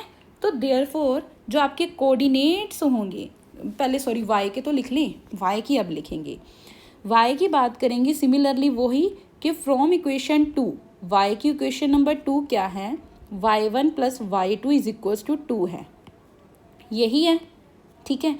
अगर इधर मैं पुट कर दूँ, डायरेक्ट पुट करी जाए अब बच्चों, ठीक है, आप इसको ऐसे भी लिख सकते हो, अगर y1 की y2 की जगह मैं इधर लिख दूँ तो ये क्या वैल्यू आ जाएगी, आप डायरेक्ट लिखोगे देयरफॉर इक्वेशन 8 आपकी क्या बन जाएगी, इक्वेशन 8 बिकम्स क्या हो जाएगा आपका 2 + y3 = 9 और y3 की वैल्यू क्या आ जाएगी, 9 में से 2 माइनस करो तो 7 आ जाएगा। y3 की वैल्यू मेरे पास आ गई बच्चों 7 आ गई। ठीक है, ऐसे ही फिर हम बात करेंगे from equation number 4। From equation number 4 क्या थी मेरे पास, y2 में y3 ऐड करो तो 10 आता है। ठीक है, तो इससे मेरी जो इक्वेशन नंबर 8 है वो क्या बन जाएगी, इक्वेशन नंबर 8 बिकम्स, अब इस y2 और y3 की जगह आप 7 लिखो तो y1 + 7 = 9 आ जाएगा। ठीक है, y1 + 7 = 9 आ जाएगा। 7 को इधर ले आओ तो ये माइनस हो जाएगा, 9 - 7 कितना होता है 2, तो y1 की वैल्यू क्या हो जाएगी 2 हो जाएगी। ओके बच्चों, y1 की वैल्यू क्या हो जाएगी, सॉरी गलती कर गई, कहाँ गलती कर गई, इधर 7 लिखा, इधर क्या हमने 10 लिखना था, 10 है ना तो y1 की वैल्यू क्या आ जाएगी, y1 की वैल्यू आपकी -1 हो जाएगी। ध्यान से देखो, y2 + y3 10 है, तो इधर आप क्या लिखोगे, y2 / y3 10 लिखोगे, 9 में से 10 को सब्ट्रैक्ट करोगे तो -1 नहीं आएगा। ओके, आगे हम इक्वेशन नंबर 6 की बात करेंगे। From equation number 6, equation number 6 क्या थी मेरे पास, y1 + y3 क्या थी 6 के इक्वल थी। तो इक्वेशन नंबर 8 क्या बन जाएगी, therefore equation number 8 becomes, equation number 8 becomes क्या थी, y1 + y2 + y3 = 9 था। तो y1 और y3 की जगह हमने क्या है 6 पुट कर दिया, y2 + 6 = 9, तो y2 की वैल्यू क्या आ जाएगी, 9 - 6 कितना हो जाएगा 3 हो जाएगा। सारी की सारी वैल्यूज़ मिल गई, चलो अच्छी बात है। तो देयरफॉर आप लिखोगे कि जो कोऑर्डिनेट्स हैं इधर सेंटर में लिख लेंगे हम, तो देयरफॉर कोऑर्डिनेट्स आर, आपके पास कोऑर्डिनेट्स क्या मिल जाएंगे, हमने ए को लेट किया था, हमारे पास ए था x1 y1 और बी था x2 y2 और सी था x3 y3, यही लेट किया था। ध्यान से देखो, यही लेट किया था हमने। ठीक है, तो वैल्यूज सब्सटीट्यूट कर दो। ए के पास क्या है x1 y1 है, x1 कहाँ है, x1 है हमारे पास -1 और y भी -1 है, तो दोनों ही वैल्यूज़ आपकी -1 आ गई। ऐसे ही बी की वैल्यू क्या है x2 y2, x2 हमारे पास 11 है, y2 हमारे पास 3 है, तो सीधा ही लिखेंगे 11, 3 और सी की वैल्यू क्या है x3 y3, x3 की 1 है, y3 की 7 है, तो इसको आप लिखोगे 1, 7। तो ये हो गया इसका आंसर। बहुत इजी क्वेश्चन था, इतना टफ नहीं था। ठीक है, बस थोड़ा लेंथी था, क्यों, क्योंकि किया तो हमने सिर्फ मिड पॉइंट फॉर्मूला ही है ना यूज़। तो इसी के साथ आपका ये 13th क्वेश्चन भी कंप्लीट होता है। अगर बच्चों मेरी वीडियो अच्छी लग रही है, समझाना अच्छा लग रहा है, तो प्लीज़ चैनल को सब्सक्राइब करना, बस यही आपसे रिक्वेस्ट है। अगर कोई कमेंट में, अगर आपका कोई भी डाउट रह जाता है वो कमेंट में ज़रूर बताना है। ठीक है, आगे हम 14th क्वेश्चन करेंगे। बहुत छोटे छोटे क्वेश्चन है, बहुत ईजी हो जाएंगे। तो 14th क्वेश्चन ध्यान से देखो, समझना है कि 14th क्वेश्चन कहता क्या है। 14th क्वेश्चन के बच्चों 2 पार्ट है, पहला पार्ट इस स्लाइड पे, दूसरा पार्ट अगली स्लाइड में है। पहला क्या कहता है कि एक सिटी है आपके पास, जिसके क्या है 2 मेन रोड्स हैं विच क्रॉस ईच अदर, मतलब मान लीजिए ये पहला रोड है और ये दूसरा रोड है और दोनों ही एक दूसरे को क्रॉस कर रहे हैं। ठीक है, at the centre of the city, मतलब ये सिटी का सेंटर हो गया, पता चल गया। ये हमारे पास सिटी है, ये उसका पहला रोड है, ये उसका दूसरा मेन रोड है और दोनों ही रोड एक दूसरे को क्रॉस कर रहे हैं सेंटर ऑफ द सिटी पे। पहली लाइन ये पता होगी, These 2 roads are along the north south and east west direction. अब ये बता दिया कि ये जो 2 रोड है ये क्या है नॉर्थ साउथ हैं और ईस्ट वेस्ट डायरेक्शन को कंट्रीब्यूट कर रहे हैं। तो हमें पता है कि ये हमारी ईस्ट होती है बच्चों, 1 मिनट, कि ये हमारी ईस्ट डायरेक्शन होती है, ये हमारी वेस्ट डायरेक्शन होती है, ये हमारी नॉर्थ होती है और ये हमारी क्या होती है साउथ होती है। लिख लिया हमने।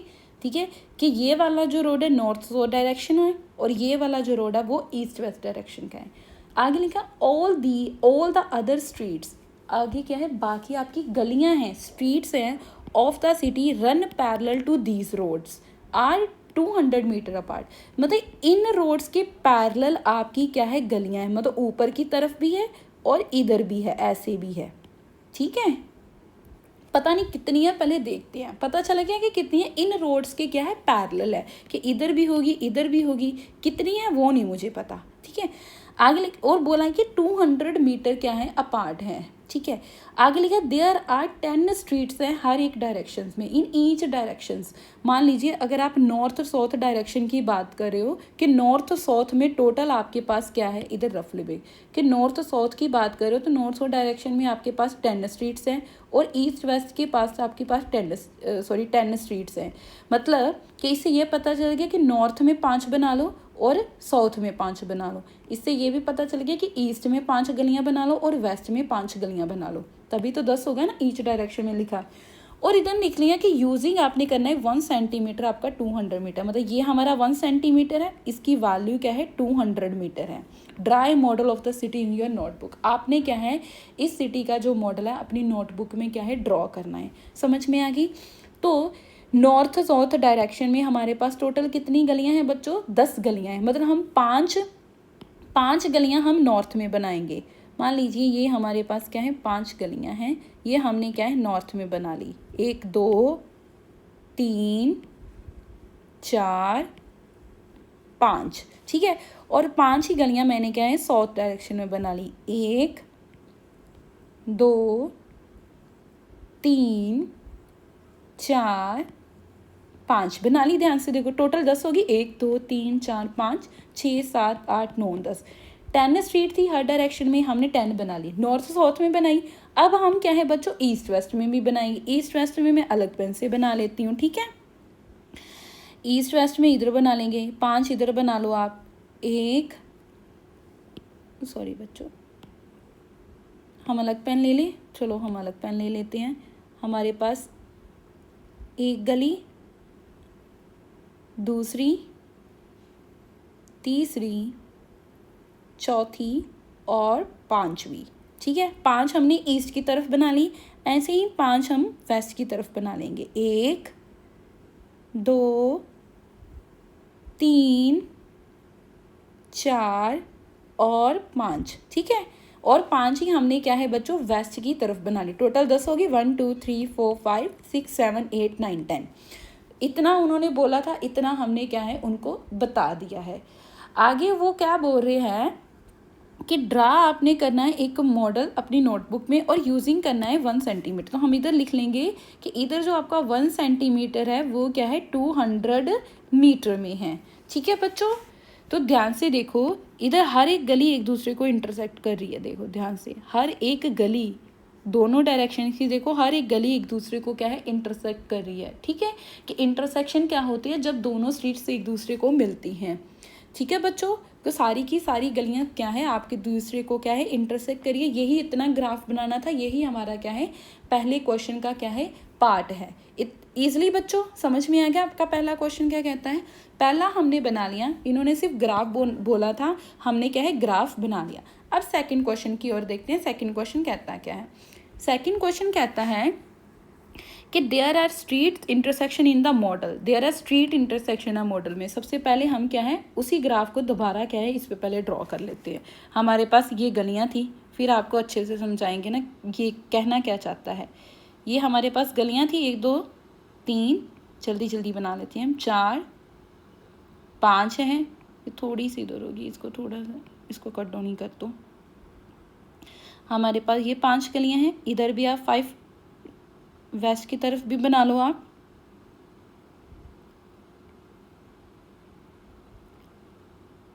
ठीक है। अब हम नॉर्थ साउथ डायरेक्शन की तरफ बना लेते हैं। पहली है, दूसरी है, तीसरी है, चौथी और 5वीं। इधर आपकी पहली है, दूसरी है, तीसरी है, चौथी है, 5वीं, ठीक है। आपको एग्जाम में एक ही ग्राफ बनाने की ज़रूरत पड़ेगी, ठीक है। हम अलग अलग स्लाइड्स में समझा रहे हैं तो इसलिए मैंने क्या है 2 बार क्या है इसको लिखा है। तो ये हमारा क्या था बच्चों, ईस्ट था, वेस्ट था, नॉर्थ था और ये मेरे पास साउथ था, ठीक है। अब क्वेश्चन को लिखते हैं। क्या उन्होंने बोला, देयर आर स्ट्रीट इंटरसेक्शन, मतलब जैसे देखो ये वाली गली और ये गली इंटरसेक्ट कर रही है इस पॉइंट पे, ये गली इस गली से देखो हर एक गली एक दूसरे को इंटरसेक्ट कर रही है, जो हमने पीछे ही समझाया था, कर रही है ना। इंटरसेक्शन क्या होता है, जब 2 गलियां एक दूसरे को मिलती है, मीट करती है। तो देखो इधर ये गली इधर जा रही है, उधर ये गली इधर आ रही है, तो देखो इस पॉइंट पे भी मिल रही है, इस पॉइंट पे भी मिल रही है, इस पॉइंट पे भी मिल रही है। हर एक पॉइंट पे आपकी क्या है जो स्ट्रीट्स है मिल रही है। आगे देखो लिखा भी है कि each street intersection is formed by two streets. ठीक है, कि ये जो इंटरसेक्शन है स्ट्रीट्स का, जब दो स्ट्रीट्स आपस में मिलती हैं तब होता है। One running in north south, देखो एक आपके पास नॉर्थ साउथ को रन कर रही है and another in east waste, और एक आपके पास ईस्ट वेस्ट को रन कर रही है। तो देखो ये नॉर्थ साउथ वाली है और ये ईस्ट वेस्ट वाली, देखो कहाँ पर इंटरसेक्ट कर रही है, ये इस पे इंटरसेक्ट कर रही है और ये गली इस पे इंटरसेक्ट कर रही है, इस पे भी कर रही है, पर लेकिन इस लाइन को इस पे कर रही है, इस लाइन को इस पे कर रही है, इस लाइन को इस पे कर रही है। मान लीजिए ये भी गली है, तो इस पॉइंट पे किया, इस पॉइंट पे किया, इस पॉइंट पे किया, इस पॉइंट पे किया। समझ में आ गई, ये वो कहना चाह रही है। आगे लिखा कि each street intersection is refer to in the following manner, कि ये जो गलियां हैं वो इंटरसेक्शन नीचे दिए गए मैनर को कर रही है। देखो क्या लिखा, if the second street running in the north south direction and the fifth street in east west direction at some crossing. देखो उन्होंने क्या बोला कि मान लीजिए आपके पास जो सेकेंड स्ट्रीट है जो कि नॉर्थ साउथ डायरेक्शन में रन कर रही है, ठीक है, और जो पांचवी स्ट्रीट है जो क्या है ईस्ट वेस्ट डायरेक्शन में रन कर रही है, तो इससे मैं डायरेक्ट ये पता कर सकती हूँ कि इसका कहने का क्या मीनिंग है कि नॉर्थ साउथ डायरेक्शन में रन कर रही है और ईस्ट वेस्ट डायरेक्शन में रन कर रही है।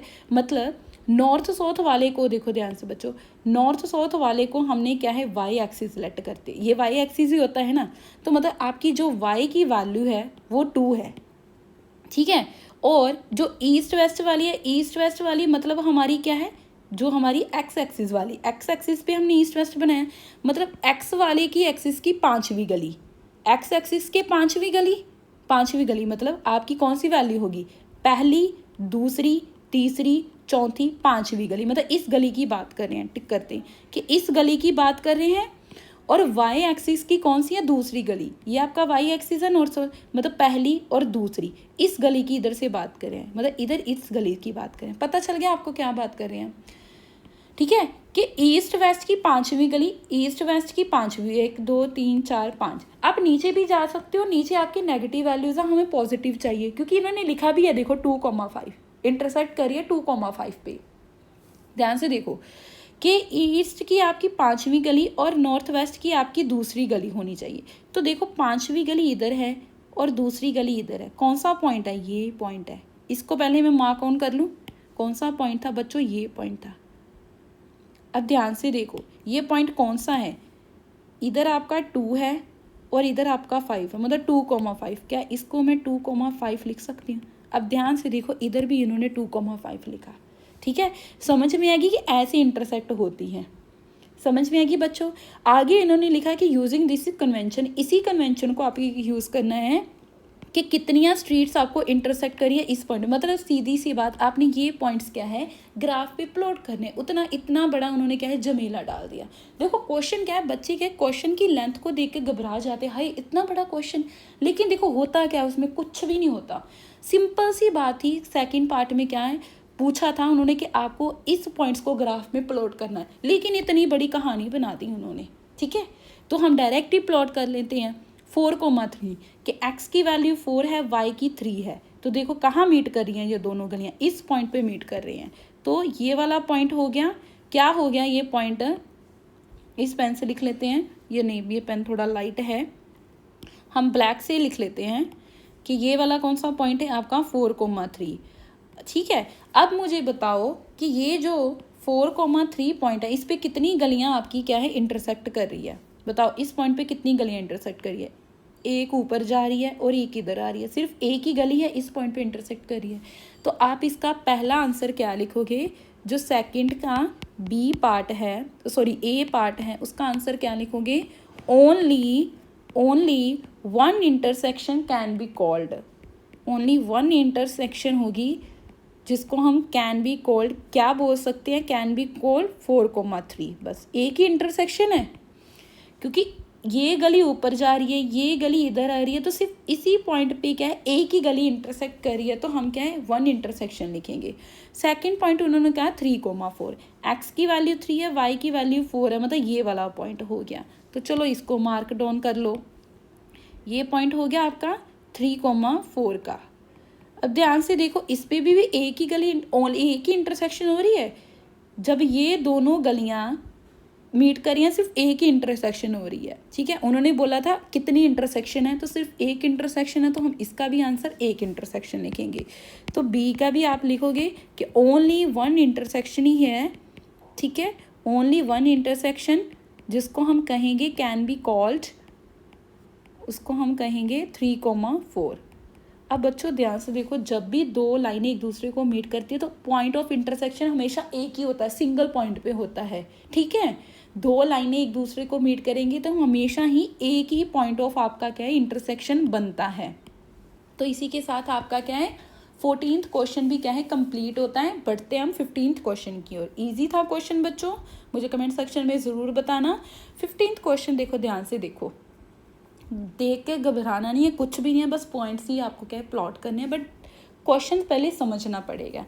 एक कंप्यूटर ग्राफिक प्रोग्राम है, उन्होंने बोला कंप्यूटर ग्राफिक प्रोग्राम है जो डिस्प्ले कर रहा है इमेजेस को एक रेक्टेंगुलर स्क्रीन में। तो मैंने क्या है, एक ऐसे ही रेक्टेंगुलर स्क्रीन ले ली जिसके कोऑर्डिनेट्स सिस्टम है सा origin at the bottom left corner, कि उसका जो ओरिजिन है देखो ये बॉटम है और ये लेफ्ट साइड पे है, कि ये जो ओरिजिन है इसका क्या है, बॉटम लेफ्ट कॉर्नर है, ठीक है। The screen is 800 pixel wide and 600 pixel high. High का मतलब ऊंचा और वाइड का मतलब ये इतनी उसकी चौड़ाई होती, वाइड होता है चौड़ाई। उन्होंने बोला जो स्क्रीन है बच्चों वो 800 चौड़ाई में है। तो मैं इसके पॉइंट्स पहले प्लॉट कर लेती हूँ। 800 तक के मान लीजिए ये पॉइंट मेरे पास क्या होगा, ये पॉइंट मेरे पास 100 होगा, ये 200 होगा, ये 300 होगा, 400, 500, 600, ये 700 और ये 800। 800 तक वाइड थी, ठीक है, तो हम 900 तक लिख लो, चलो 800 तक है। आगे क्या है आपका 600 तक हाइट है। 600 तक मतलब ये 100, ये 200, ये 300, ये 400, ये 5 और 600। क्या है ये क्या है, आपकी स्क्रीन है। तो पहले हम इस स्क्रीन को ज्वाइन कर लो आप। उन्होंने बोला ये आपकी क्या है, एक स्क्रीन है, ठीक है, इसको हमने क्या है ज्वाइन कर लिया। ये आपकी क्या है, एक स्क्रीन है, हमने स्क्रीन को ज्वाइन कर लिया। स्क्रीन की वैल्यू क्या है, जो कितनी है, 800 मीटर चौड़ाई में है और 600 मीटर उसकी हाइट है। ये आपकी स्क्रीन है और इसी स्क्रीन के अंदर हम बात करेंगे, ठीक है। आगे बोला एक सर्कुलर आइकन है जिसका radius 80 pixel is drawn with it centre at point A. पहले इसकी बात बाद में करेंगे, हम पहले लिखेंगे एक पॉइंट ए है जिसकी वैल्यू क्या है बच्चों, 100,150। तो पहले पॉइंट ए ढूंढो कहाँ पर है। आपका x 100 है और y कहाँ है 150, मतलब ये 100 मतलब इधर हाफ पे होगा, इस पॉइंट पे आपका a होगा। समझ में आ गई बात, कि जब आपका क्या है, आपका y क्या है 100, x 100 और y 150, मतलब ये वाला पॉइंट होगा। तो हम इस पॉइंट को थोड़ा सा मार्क ऑन कर लेते हैं, ठीक है बच्चों। ये पॉइंट मेरे पास क्या है, a है, जो क्या है 100,150 है, ठीक है। ये मेरे पास पॉइंट है a जिसकी वैल्यू छोटा छोटा लिखूंगी 100,150, ओके। आगे एक बी पॉइंट है, ये बाद में देखेंगे, इन वैल्यू को बाद में देखो। बी पॉइंट क्या है 250, कि x की वैल्यू 250 इधर होगी ना, 250 आपका 200 और 300 के बीच में होगा, और y 230 है, y 230 मतलब इस यहाँ कहीं होगा। तो आप इधर 230 इधर ये पॉइंट होगा आपका, समझ में आएगी, मतलब 250 का सेंटर और 230 थोड़ा सा आपका नीचे की तरफ होगा, ठीक है। इधर आप इसको मार्क डाउन कर लो, ये होगा आपका 250, जब x आपका 250 है सेंटर में है और y आपका 230 है, थोड़ा सा 250 से नीचे होगा, ठीक है बच्चों। ये आपका क्या है b पॉइंट है। तो चलो मैं इसको b पॉइंट लिख लेती हूँ, ये मेरा b सर्कल है, बीच में सिर्फ b लिख लेते हैं, ठीक है बच्चों। क्यों, क्योंकि हमें ना सर्कल ड्रॉ करना है, इसको भी हम a ही लिखेंगे, a पॉइंट लिख लिया और b पॉइंट लिख लिया, ओके। आगे देखो क्या लिखा है, उन्होंने बोला है कि सर्कुलर आइकन है, मतलब आपने क्या है सर्कल बनाना है, लेकिन सर्कल बनाने के लिए हमें उसकी रेडियस चाहिए कि कितना रेडियस है। इन्होंने बोला कि जो ए पॉइंट है ना वो उसका रेडियस आपका 80 पिक्सल हो, जो सेंटर से ड्रॉ करना है, तो देखो इस पॉइंट से आपने इधर भी 80, इधर भी 80, इधर भी 80, इधर भी 80 पॉइंट मार्क करो। अब ध्यान से देखो ये 50 के है ना, देखिए 150 के बीच में है, तो ध्यान से देखो इतना 50 है, इसका 50 है तो थोड़ा सा 30 ऊपर करो तो 80 बनेगा, मतलब 50 और 30 इधर करो ये 80 पॉइंट बन जाएगा। तो मैंने इधर छोटा सा इसको सर्कल लगा लिया, इधर 30 पॉइंट इधर है, ये है, ठीक है। क्यों? क्योंकि इतना डिस्टेंस आपका 30 है और ये 50 है, 50 प्लस 30 कितना हो गया 80, तो हमने इतना इसका रेडियस बना लिया। ऐसे ही नीचे की तरफ जाएंगे, ये 50 है तो 30 थोड़ा सा इधर कर लो आप, तो ये 80 हो जाएगा। ऐसे आपको सर्कल ड्रॉ करना क्या है, ईजी हो जाएगा। एग्जाम में बाद में आप कंपास लेकर सर्कल को ड्रॉ कर लेना। अब ध्यान से देखो ये पूरा डिस्टेंस कितना है, 100 से 200 तक, 100 है ना, मतलब 80 यहाँ तक होगा थोड़ा सा, तो 80 मैंने इधर भी इधर तक कर लिया, ठीक है बच्चों। थोड़ा सा हम क्या अज्यूम कर रहे हैं ना, क्योंकि मेरे पास कंपास तो है नहीं, इधर हम लिख नहीं सकते, तो इधर भी 80 आपका इधर तक होगा, ठीक है। तो मैंने देखो इधर भी 80 कर लिया, इधर भी 80 कर लिया, इधर भी 80 कर लिया, इधर भी 80 कर लिया। अब मैं क्या करूँगी कि सर्कल ड्रॉ कर लूँगी इस पर, पहले सर्कल ड्रॉ करेंगे ना, मैंने पहले इतना सर्कल कर लिया, अब पहले क्या इसको मिलाने की कोशिश करेंगे, सभी पॉइंट्स को रफली में क्या है एक दूसरे को मिलाने की क्या है बच्चों कोशिश कर रहे हैं। ध्यान से देखो मिल गया, हाँ इधर वाला थोड़ा सा रहता है,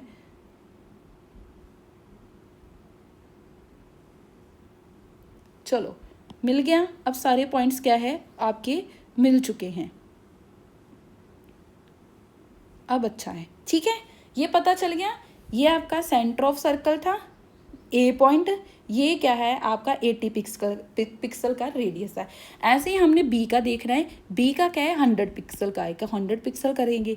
ये बी कहाँ पर है, पहले ऊपर की तरफ जाएंगे, ये 30 पॉइंट पे है ना, देखो बी की वैल्यू क्या थी इधर 30 थी, 230 थी ना, मतलब इतना उसका 30 है, तो ये कितना हो गया, ये पूरा का पूरा बॉक्स अगर 100 का है, इतना 30 है तो ये 70 होगा, ये 70 है तो 30 उधर करो तो 100 हो जाएगा, मतलब इस पॉइंट पे ये आपका 100 पॉइंट हो गया, इधर आएगा आपका 30 पॉइंट, ठीक है बच्चों।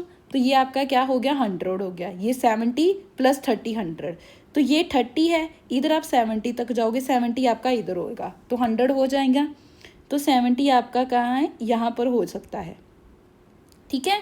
तो 70 आपका क्या है यहाँ पर है, तो ये आपका क्या है 100 पॉइंट हो गया। सिमिलरली आप इधर ये कहाँ था 250 पे था, मतलब 50 के बीच में, ये इतना 50 इधर 50 कर लो, फिर इतना 50 इधर 50 कर लो, 100 हो गया। तो 50 प्लस 50 इधर होगा और 50 प्लस 50 आपका इधर होगा। आई बात समझ में बच्चों बात। अब इधर भी हमने क्या है एक सर्कल बनाना है, तो चलो पहले सर्कल लिख लिया। अब इनको क्या है हम पहले करते हैं, क्या देखिए अच्छे से हो गया ज्वाइन, हाँ हो गया ज्वाइन, बना लिए दोनों के दोनों। ये पॉइंट थोड़ा सा रहता है, चलो हो गया। अब देखो हो गया, ये इसका रेडियस है, ठीक है, ये 100 100, ये भी 100, ये भी 100, ठीक है बच्चों। अब देखो पढ़ते हैं क्या लिखा, हमने सारा बना लिया, यहाँ तक हमारा क्वेश्चन कंप्लीट हो गया। आगे लिखा आपने डिटरमाइन करना है, पहला पार्ट पूछा है whether any part of either circle lies outside the screen। उन्होंने बोला है कि दोनों सर्कल क्या है, इस दोनों सर्कल का कोई भी पार्ट क्या है स्क्रीन के बाहर लाई कर रहा है। देखो दोनों ही सर्कल स्क्रीन के अंदर है, ये स्क्रीन है आपकी, दोनों ही देखो स्क्रीन के अंदर है। तो पहला आंसर आप क्या लिखोगे, पहले का आंसर लिखोगे नो, कोई भी नहीं लाई कर रहा, no each of the two circle, no each of the, sorry इधर each लिखेगी मैं, each of the two circles lies inside the screen। वो क्या है दोनों के दोनों ही सर्कल क्या है हमारी स्क्रीन के अंदर लाई कर रहे हैं, कोई भी बाहर नहीं लाई कर रहा। उन्होंने पूछा वैदर कोई भी हिस्सा बाहर लाई कर रहा है, लाइज आउटसाइड, तो हम लिखेंगे नो नहीं कर रहा। क्यों, each of the two circle lie inside the screen, दोनों के दोनों ही सर्कल क्या है आपकी स्क्रीन के अंदर लाई कर रहे हैं। तो सेकंड पार्ट में क्या पूछा है, सेकंड में ये पूछा है कि whether any two circles intersect each other। आपने ये बताना क्या कोई भी दो सर्कल्स क्या है एक दूसरे को इंटरसेक्ट कर रहे हैं, कि whether the two circles intersect each other. अब ध्यान से देखो, दोनों सर्कल्स क्या इंटरसेक्ट कर रहे हैं? हाँ जी बच्चों, ये देखो, ये आपका थोड़ा सा पार्ट रहता है, मतलब आपके बोथ सर्कल्स क्या है, एक दूसरे को इंटरसेक्ट कर रहे हैं। तो इसका आप आंसर क्या लिखोगे कि yes the two circles, yes the two circles intersect each other, to circles intersect each other. तो देखो, अगर आपने ग्राफ ड्रॉ किया तो ग्राफ की हेल्प से ही आपको पता चलेगा ना कि आपके ये सर्कल्स क्या हैं। थोड़ा सा हाँ मानो बच्चों कि इन सर्कल्स को प्लॉट करना थोड़ा आपके लिए टफ था, क्योंकि आपने क्या है, रेडियस आप खुद ड्रॉ किया है ग्राफ से, ठीक है। लेकिन ग्राफ के ऊपर में एक्चुअली पॉइंट होते हैं तो आपको इतना टफ नहीं लगेगा। तो बहुत इजी क्वेश्चन था, कुछ भी टफ नहीं था। With the help of graph हमने क्या है, इस क्वेश्चन को ईजिली सॉल्व कर लिया है। आगे बढ़ते हैं। इस वीडियो का लास्ट क्वेश्चन आपका 16 क्वेश्चन, इसके बाद हमारा ये चैप्टर जो एंड ऑफ चैप्टर एक्सरसाइज है पहले चैप्टर की, वो फिनिश हो जाएगी। इससे पहले आपसे फिर से यही रिक्वेस्ट करूंगी बच्चों कि अगर आपको मेरी वीडियो अच्छी लग रही है, मेरा समझाना अच्छा लग रहा है, मुझे प्लीज़ कमेंट सेक्शन में ज़रूर बताना, और मेरे चैनल को सब्सक्राइब करो, और अपने जितने भी फ्रेंड सर्कल्स में जितने भी आपके फ्रेंड्स हैं उनको शेयर करना मत भूलना, और लाइक ज़रूर कराना अगर आपको मेरी वीडियो अच्छी लग रही है। तो 16 क्वेश्चन कहता क्या है, आपने पहले प्लॉट करना है पॉइंट्स। तो चलो हम पहले प्लॉट ही करेंगे। आपके पास ए पॉइंट है 2,1, 2,1 मतलब x2 है y1 है। दिस पॉइंट नोट डाउन कर लेते हैं। ये पॉइंट हमारे पास क्या है, this point is a point 2,1। आगे क्या है, बी, एक्स आपका -1 है, वाई आपका +2 है। एक्स आपका -1 है, ठीक है, और वाई आपका एक्स आपका -1 है और वाई आपका +2, मतलब दिस पॉइंट हो गया आपका ये वाला पॉइंट। तो ये पॉइंट आपका क्या है, ये आपका पॉइंट क्या है, बी पॉइंट है, जब आपका एक्स -1 है, वाई 2 है। सी पॉइंट दोनों ही नेगेटिव, मतलब इस क्वाड्रेंट में लाई करेगा। एक्स भी आपका -2 है और वाई आपका -1 है, मतलब ये वाला पॉइंट हो गया, ठीक है। एक्स आपका -2 है, वाई आपका -1, ये पॉइंट मेरा सी हो गया। -2 इधर थोड़ा सा लिख लेते हैं। सी पॉइंट आपके पास क्या है, सी पॉइंट है मेरे पास -2 -1, ओके। डी पॉइंट है, एक्स आपका 1 है, वाई आपका -2 है, मतलब दिस पॉइंट। देखो सारे के सारे क्वाड्रेंट्स में हमारा कोई ना कोई पॉइंट आया है। ये मेरे पास डी पॉइंट है, एक्स आपका 1 है, वाई आपका -2। देखो फर्स्ट क्वाड्रेंट में भी, सेकेंड में भी, थर्ड में भी, फोर्थ में, सारे क्वाड्रेंट में कोई ना कोई पॉइंट आ रहा है। आगे क्या लिखा है, इन द कोऑर्डिनेट प्लेन, मतलब वो कोऑर्डिनेट प्लेन में है। Is A B C D, जब भी ऐसे कंबाइन कर लिखा होता है ना, मतलब आपने लाइनों को कंबाइन कर लेना, पहली आपकी ये मीनिंग होता है। क्या लिखा है कि ए स्क्वायर, क्या आपने बताना है क्या ये स्क्वायर है। तो सबसे पहले हम क्या है, इनको मार्क करेंगे। मैंने बी को ए के साथ जोड़ दिया, ठीक है, ए को बी के साथ जोड़ा, फिर बी को सी के साथ जोड़ दिया, ठीक है, फिर सी को डी के साथ जोड़ दिया, और बाद में डी को ए के साथ हमने क्या है, जोड़ दिया। अब देखो ग्राफ से तो मुझे पता चल रहा है कि ये स्क्वायर तो बन गया है, लेकिन तो बच्चों हम इसको लिखेंगे कैसे। देखो लिखा, कैन यू एक्सप्लेन वाई, क्यों स्क्वायर है। स्क्वायर की एक प्रॉपर्टी होती क्या, उसकी सारी की सारी साइड्स एक दूसरे की इक्वल होती है। यही है ना कि मतलब मुझे लेंथ फाइंड करनी होगी A B C C D D A की। अगर इन चारों की लेंथ एक दूसरे के इक्वल आ गई तो मैं लिख सकती हूँ ये मेरा स्क्वायर है, ठीक है। और भी स्क्वायर की होती है, उसकी चारों साइड्स इक्वल होती है और उसके दो डायगोनल्स इक्वल आने चाहिए। स्क्वायर के दो डायगोनल्स होते हैं, डायगोनल्स के क्रॉसिंग पॉइंट्स इंटरसेक्ट होता है, ये आपके डायगोनल्स होते हैं। अगर स्क्वायर की चारों साइड्स इक्वल आ गई और आपके डायगोनल्स की वैल्यू एक दूसरे के इक्वल आ गई, तो मतलब हमारा जो ये ए बी सी डी है वो स्क्वायर है, ठीक है। आगे उन्होंने पूछा अगर है तो आपने उसका स्क्वायर का एरिया भी पता करना है। तो चलो पहले साइड पता करेंगे। साइड का क्या मीनिंग है, आपने ए से लेके बी तक डिस्टेंस फाइंड करना है, तो मतलब हम डिस्टेंस फार्मूला यूज़ करेंगे। हम क्या है इसमें डिस्टेंस फॉर्मूला यूज़ करेंगे। ऐसे बी से सी तक करना है, सी से डी, तो मतलब हम डिस्टेंस फाइंड कर रहे हैं ना। तो मुझे इतना पता चल गया कि बच्चों इधर हम डिस्टेंस फॉर्मूला यूज़ करेंगे, इधर हम क्या करेंगे, इधर हम डिस्टेंस फॉर्मूला यूज़ करेंगे। और डिस्टेंस फॉर्मूला मेरा होता क्या है, x2 माइनस x1 का whole square plus y2 minus y1 का होल स्क्वायर, ये होता है हमारे पास डिस्टेंस फॉर्मूला।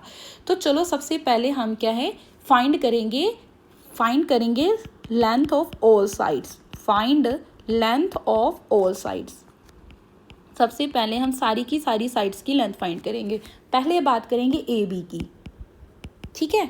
अभी देखो ए के ये पॉइंट है, बी के ये पॉइंट है, मतलब दोनों को कंपैरिजन करोगे आप, ठीक है। तो ये आपका x1 है, ये आपका x2 है, बार बार लिखने की ज़रूरत तो नहीं है। -1 -2 का होल स्क्वायर हो जाएगा, रूट में लिखोगे आप अपना -1 -2 का होल स्क्वायर प्लस 2 -1 का होल स्क्वायर, मतलब y2 आपका 2 है, y1 आपका 1 है, ठीक है, इसका होल स्क्वायर। तो वैल्यू कितनी आ गई। अब बार बार मुझे बच्चों लिखने की ज़रूरत तो नहीं होगी, ठीक है, आप समझ सकते हो। इधर लिख लो आप, ए के पॉइंट है 2, 1 है, और बी के पॉइंट क्या है बच्चों, -1, 2 है।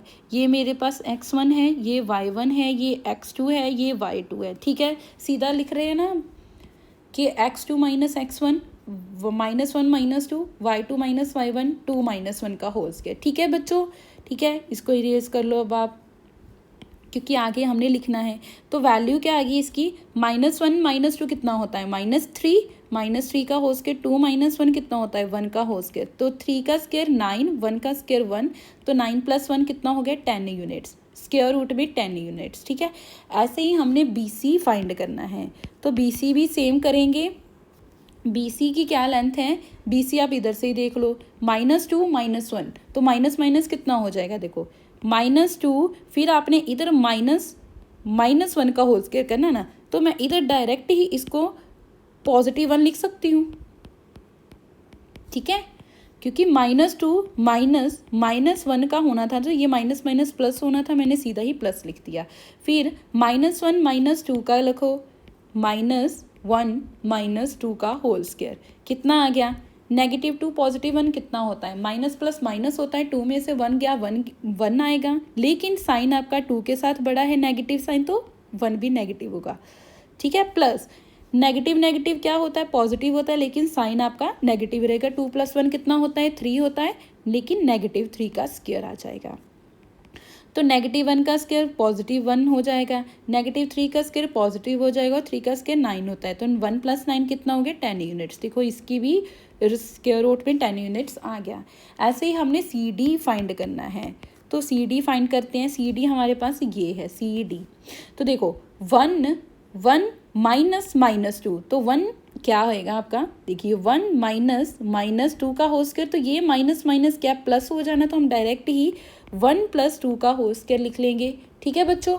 ऐसे ही फिर -2 और ये क्या है, -1, देखिए -2 -1 का होल स्क्वायर, तो ये नेगेटिव नेगेटिव क्या हो जाना है, ये आपका +1 हो जाना है, ठीक है। हम डायरेक्ट इधर लिखेंगे -2 +1 का होल स्क्वायर, तो 1 + 2 3 का होल स्क्वायर, माइनस प्लस क्या होता है, माइनस होता है, 2 में से 1 को माइनस करो 1 आएगा, लेकिन साइन 2 बड़ा है, नेगेटिव है, तो -1 का होल स्क्वायर हो जाएगा, ओके।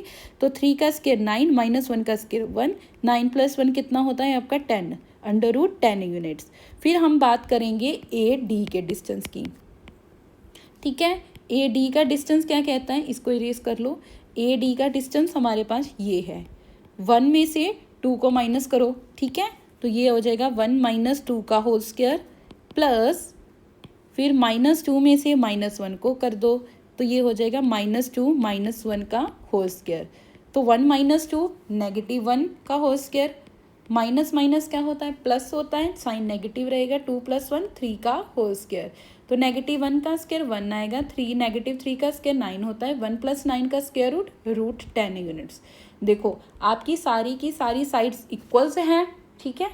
आप लिखो इधर ऑल 4 साइड्स आर इक्वल, देखिए सारी की सारी वैल्यूज़ जो है वो इक्वल्स टू √10 यूनिट्स आई हैं, सारी की सारी वैल्यूज़ इक्वल्स है। आगे हम फाइंड करेंगे डायगनल्स, तो आप लिखोगे नाउ फाइंड डायगनल्स, हम अब फाइंड करेंगे डायगनल्स को।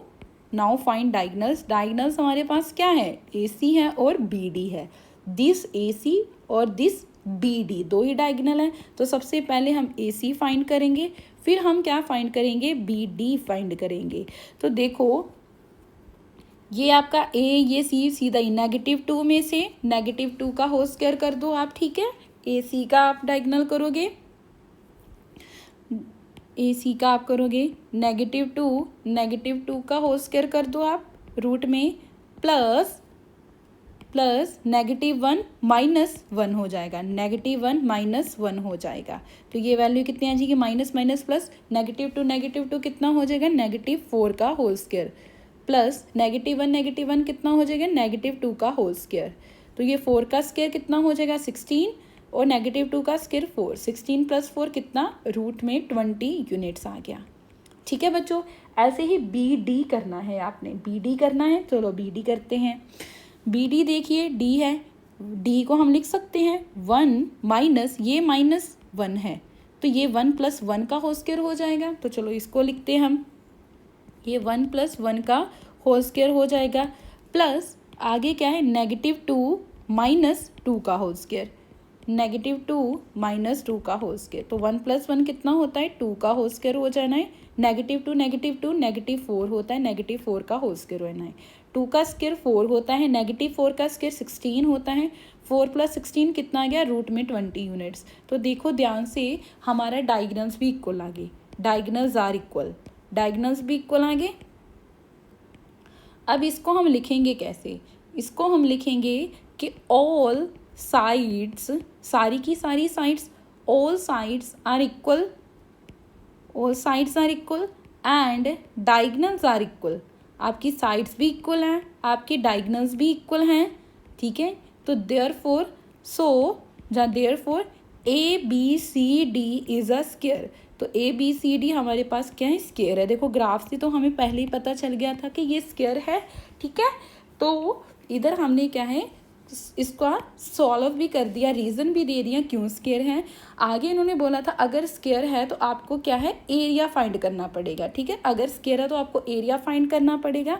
तो आप लिखोगे कि देयरफॉर जो एरिया होता है आपका स्क्वायर का, area of square ABCD, square का एरिया क्या होता है, आपका साइड का स्क्वायर, साइड का स्क्वायर, साइड सारी की सारी इक्वल है, रूट 10 है, तो रूट 10 का स्क्वायर करोगे, स्क्वायर के साथ रूट कैंसिल हो जाता है, आपका आंसर आ जाएगा 10 स्क्वायर यूनिट्स, 10 स्क्वायर यूनिट्स आपका आंसर। क्योंकि बच्चों ये याद रखना हमेशा कि जब भी आपने एरिया की बात करते हो ना, एरिया हमेशा आपका स्क्वायर यूनिट्स में आता है। मान लीजिए आपकी ये यूनिट्स मीटर में होते, आपके ये यूनिट्स मीटर में होते, तब आपका एरिया आना था 10 मीटर का स्क्वायर। आई बात समझ में। ठीक है, जब भी एरिया होता है, एरिया को हमेशा स्क्वायर यूनिट्स में लिखना होता है। ठीक है, और लेंथ को आपने सिंपल यूनिट्स में लिखना होता है, और एरिया को हम स्क्वायर यूनिट्स में क्या है बच्चों, लिखते हैं। ठीक है, तो आई होप आपको मेरी वीडियो अच्छी लगी होगी। तो जिन स्टूडेंट्स को मेरी वीडियो अच्छी लगी है, मेरा समझाना अच्छा लग रहा है, तो प्लीज़ मेरे चैनल को सब्सक्राइब करो, अपने दोस्तों के साथ शेयर करो, लाइक करो, और कमेंट करना मत भूलना कि वीडियो कैसी लगी है। अगर फिर भी किसी स्टूडेंट का कोई भी डाउट रह जाता है या क्वेरी रह जाती है तो वो प्लीज़ मुझे कमेंट सेक्शन में ज़रूर बताना। तो बाय बाय बच्चों, मिलते हैं अगली वीडियो के साथ।